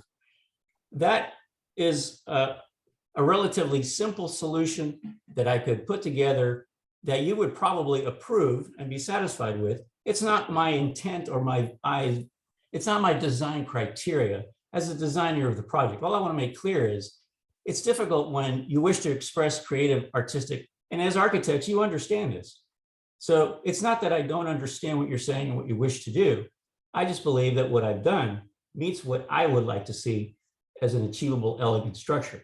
Now, right? So you understand what I'm saying. Yeah, we definitely get where you're coming from. We design homes a lot too. And when you're working in a municipality where you have zoning and where you've got design guidelines that you need to adhere to, you lose some of that creative freedom, unfortunately. And our role is just to try to enforce those design standards. I understand. And it's just a matter of who, do you think you meet the design standards or not? We disagree. I'm happy with that. I'm happy to disagree. It's okay. And I don't have a problem eliminating the windows that many clients have found very advantageous over the years over counter to bring natural light and privacy. You see them in modern homes, you see them in architectural reviews. If you don't like them, we can get rid of them. That's a simple delete on the CAD program. I can make the left elevation to be as conforming as you would like to see it. Well, it's not us. I brought this up because I wanted you to see that this is the guideline and this is what we want you to be looking at. And you can see the difference between, uniformity with the windows versus a variety of styles and sizes and shapes and proportions. And that's what the standard is that we are supposed to hold the projects to. I'm intimately familiar with that document that is up on the page. I've read it. So do you believe that this elevation meets that? And I do. Actually, I do. Okay. Well, I guess we do just have to agree to disagree, but ultimately, we're just trying to do our job here. That's okay. And I think that I really do. I want to make a point of saying how much I think that the design has been improved in response to our previous feedback. And I do think that of the issues that we raised before, I feel like the project is a lot closer. I think that there are other issues having to do with how it fits into the community and the bulk that we didn't specifically have time to address last time, and we're also way over time this time. But that if you do choose a continuance, you can just update the windows and come back. But I just strongly encourage you to talk with the neighbors and think about their concerns. And so let me ask you this: is the bulk something that we are going to look at the next hearing, or is it just the windows? I think that we owe Rob some sort of idea of what the next hearing would look like. So let's return to that issue. I mean, Katie, you mentioned the split level thing before. Do you feel like that I know needs to be addressed? That's gonna be a full redesign essentially, and I do understand that that's a big ask. That is going to be something that I'm going to want always captured as a recommendation. However, this project moves forward. Whether or not the rest of the committee is in agreement as as something that's going to prevent it from approval, I don't know. But I do think that's going to be something I'm going to always want to see captured as a recommendation. At a minimum, I need to see the windows cleaned up here, and I really want to see an effort of some kind of wall articulation here. And organizing of the materials in relation to that articulation. I think that if that can happen, I think that we're going to be really close to, satisfying the guidelines. Yes, and just to say, to the members of the community who may still be here, there are obviously a lot of issues having to do with the buildability of the site that are outside of our purview, and just to let you know that you've been heard and that we're sensitive to those issues.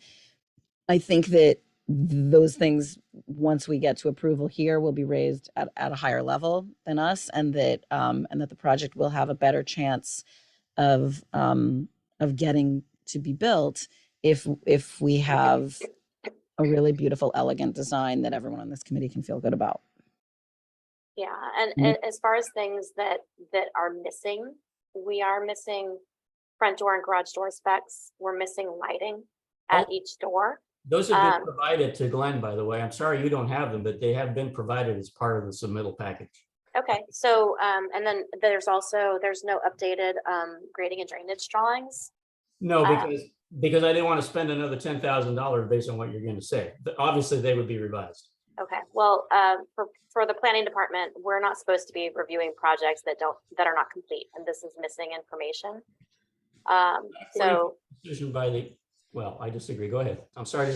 I'm sorry. I mean, it's supposed to be there and it's not here. So, I see there hasn't been a huge change in the footprint. So what I needed to see in the grading and drainage drawings was there and was helpful. In relation to that, Glenn, please take a couple of notes. I had a few questions for the county. Is this deck encroachment into the buffer zone? I know we're already trying to stay out of the buffer zone. Is that something that is supposed to be encroaching into the buffer zone? That is allowed. I was asking Glenn. Oh, Yeah, sorry. that's kind of lingering, and so we have looking into that, and now we we are leaning towards supporting it, but there will be review as part of the environmental review as well as the planning commission's recommendation. Okay, and then the other question was about whether or not there's detention basins and all of the drainage is going into that riparian corridor also, and I don't think that probably is something that's supported, but I wanted to bring that to your attention because this plan is obviously going to have to get updated anyway. Right, Yeah, let me just point out that there's a letter from Sigma Prime expressing why that detention should be there, and that was approved by planning. It's part, there's, in other words, there's a technical justification for the detention of coal. Yeah. And also to add to that, the detention basin has been reviewed by our drainage section and they approved it with condition. And now at the time this project submit for building review, they will look closer into it and make sure it's in compliance with the drainage manual of the county. Right. Okay. So yeah, I'm just trying to kind of point out the things that I don't want to have hold us up further. We all want to see your project move forward if possible. So that's why I was mentioning the things like, you know, the lighting specs, having them placed on the drawings.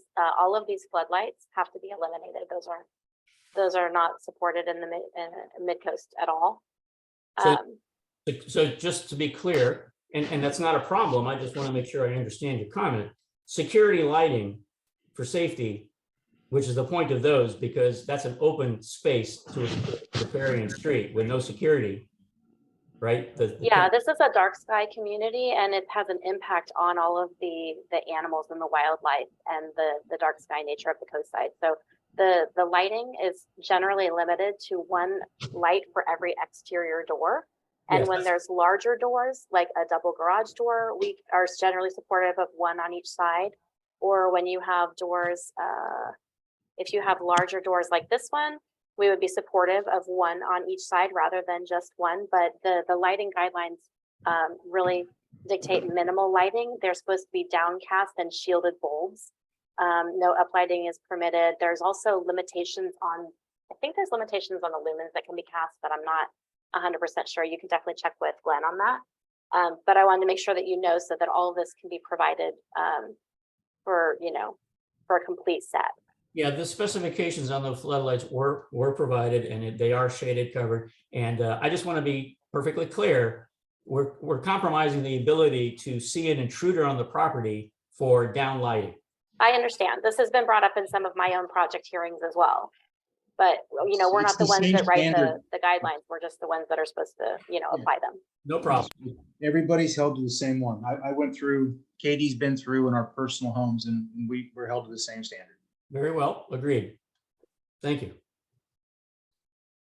Okay, so is that helpful for you? Do you have enough information to decide if you would want the committee to take a vote today or if you would like to request a continuance? Well, I think clearly from your comment, if we take a vote, you would not approve. So the default is that we do a continuance. It's a formality that it has to be something that you choose. Sure. And just real quick, Katie, I just wanted to confirm that if we do a continuance at the next hearing, we're just going to review some articulation down the left side and some windows, correct? And material placement. Material placement. So yeah, and then obviously we're going to want to see that it's a complete set with all the information, the lighting, the door specs, the civil drawings. Right. And because we've had a more comprehensive review this time, it'll be a lot easier for us to stick to a very specific list of things that we still feel haven't met the guidelines. And I think we may want to put in the suggestions, Doug, some language about,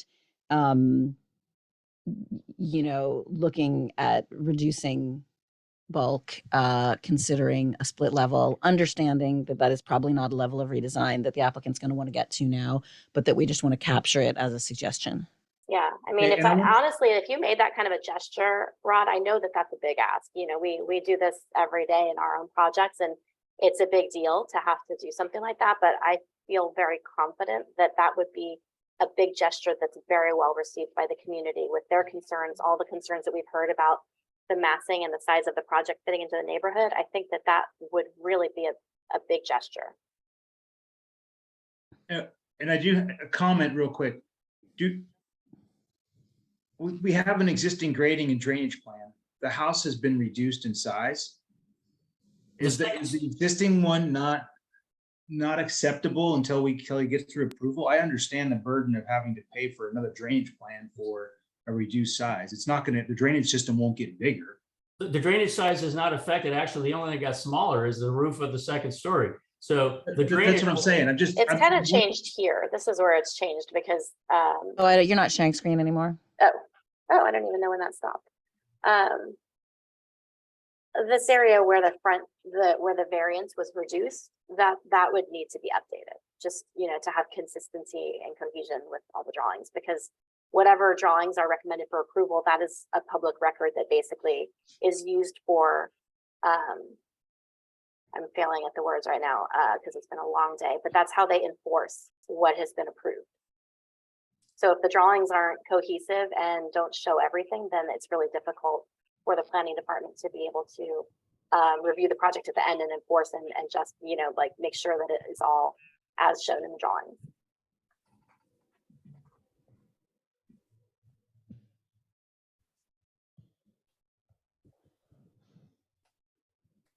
Okay. Well, I guess we're back to the ask. Okay, so if I can just summarize, I think the ask from you is you wish to see the left side of the home reworked for articulation, material placement, and window rework, correct? Yeah, I mean, I would just add that I think in terms of the windows, you have to look at all four sides of the project together. I understand. The issue is with the left side. The left side is the biggest issue, yeah.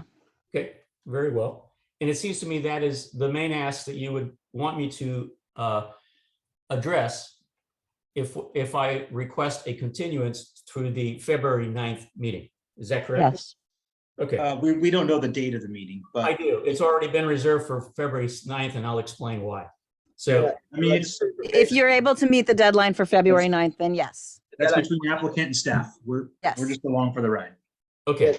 Yeah, and Rod, just for information, the deadline to submit the materials is 20th this month. Yeah, now depending on the scope and changes, we will make a decision at that time to see whether that can go to the February 9th meeting. So try to submit everything to me before that date, and I'll have a conversation with Camille and then to decide whether we can take the project, the resubmittal to the February meeting. Okay, and what is that date, please, Glenn? January 20th. 20th. Very well. That's right, by the end of the day. Okay. Thank you for your patience. Okay, so let me just a closing comment. So I'm moving that you move for a continuance. I do wish to seek approval of a recommendation of approval for this project.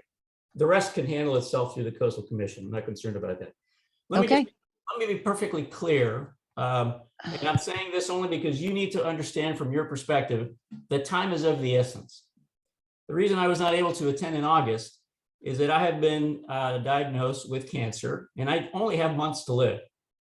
So I am doing this for two reasons. One's to alleviate the estate burden for my wife, who is not an architect, to deal with this in the future. And number two, to finish what has been a long and arduous road to develop this property.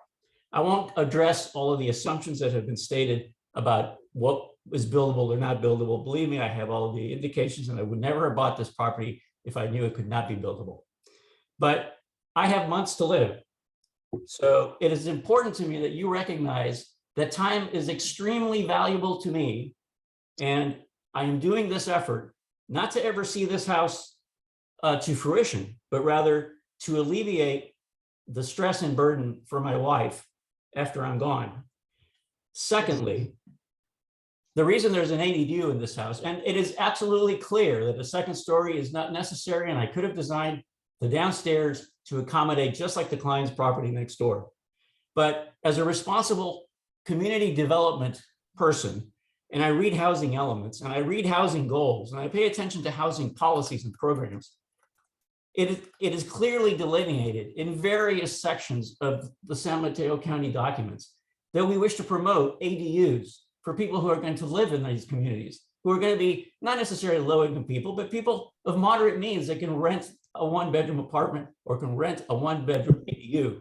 So my intent here for sticking with a second story and not fighting you, but providing pushback with respect to the mass is not because I would just wish to put a second story. It's because the house deserves a second story to make it, number one, a desirable place to enjoy for that family. And number two, to meet the housing goals, the housing policy programs, and the housing elements, which I've done a tremendous research to comply with. I am not a developer that's just out to put a house on a piece of property and take profit. My days of taking profit are long past. I want you to understand that. Yeah, thank you, Rob, for the information. And yeah, so if you can submit more the information submit before January 20th, and we will try to move it forward as soon as possible for you, while No making problem. sure all the standards are met. Yeah. Very well. So do the three members understand my position here? Yes, we definitely do, but I do think you can accomplish all those things in a more sensitive way with a split level design that steps down the hillside like the guidelines suggest. Okay, and who was that speaking, Katie? That was Yes. Katie. Okay, I think we're sort of past the time for this discussion also. I am sorry and we understand, but I believe you've already requested a continuance and that it's time for us to move on. And very well, Doug, any last comments? I think you're almost there. I'm trying to, I hear you. I've been through this process many times myself. I'm not an architect. I'm a neighborhood rep, and I'm also a builder on the side. So I understand the pain with getting these through. And I think you're almost there. Very well, thank you. Thank you for your time today and extended meeting time. Okay, thank you. Very much. Okay, does anyone want to make a motion to end the meeting? I make a motion to end the meeting. I'll second that. Okay, I'll do a roll call. Rebecca Ketkin, yes. Doug Machado, Yes. Abby Garrity. Have everybody understood here? Katie Costick, Yes. Mark Stackmeyer. Yes. Okay, motion passed. Meeting adjourned. Thank you, everyone. Thanks, guys. Have a good night. Careful this weekend. Bye. Stay safe.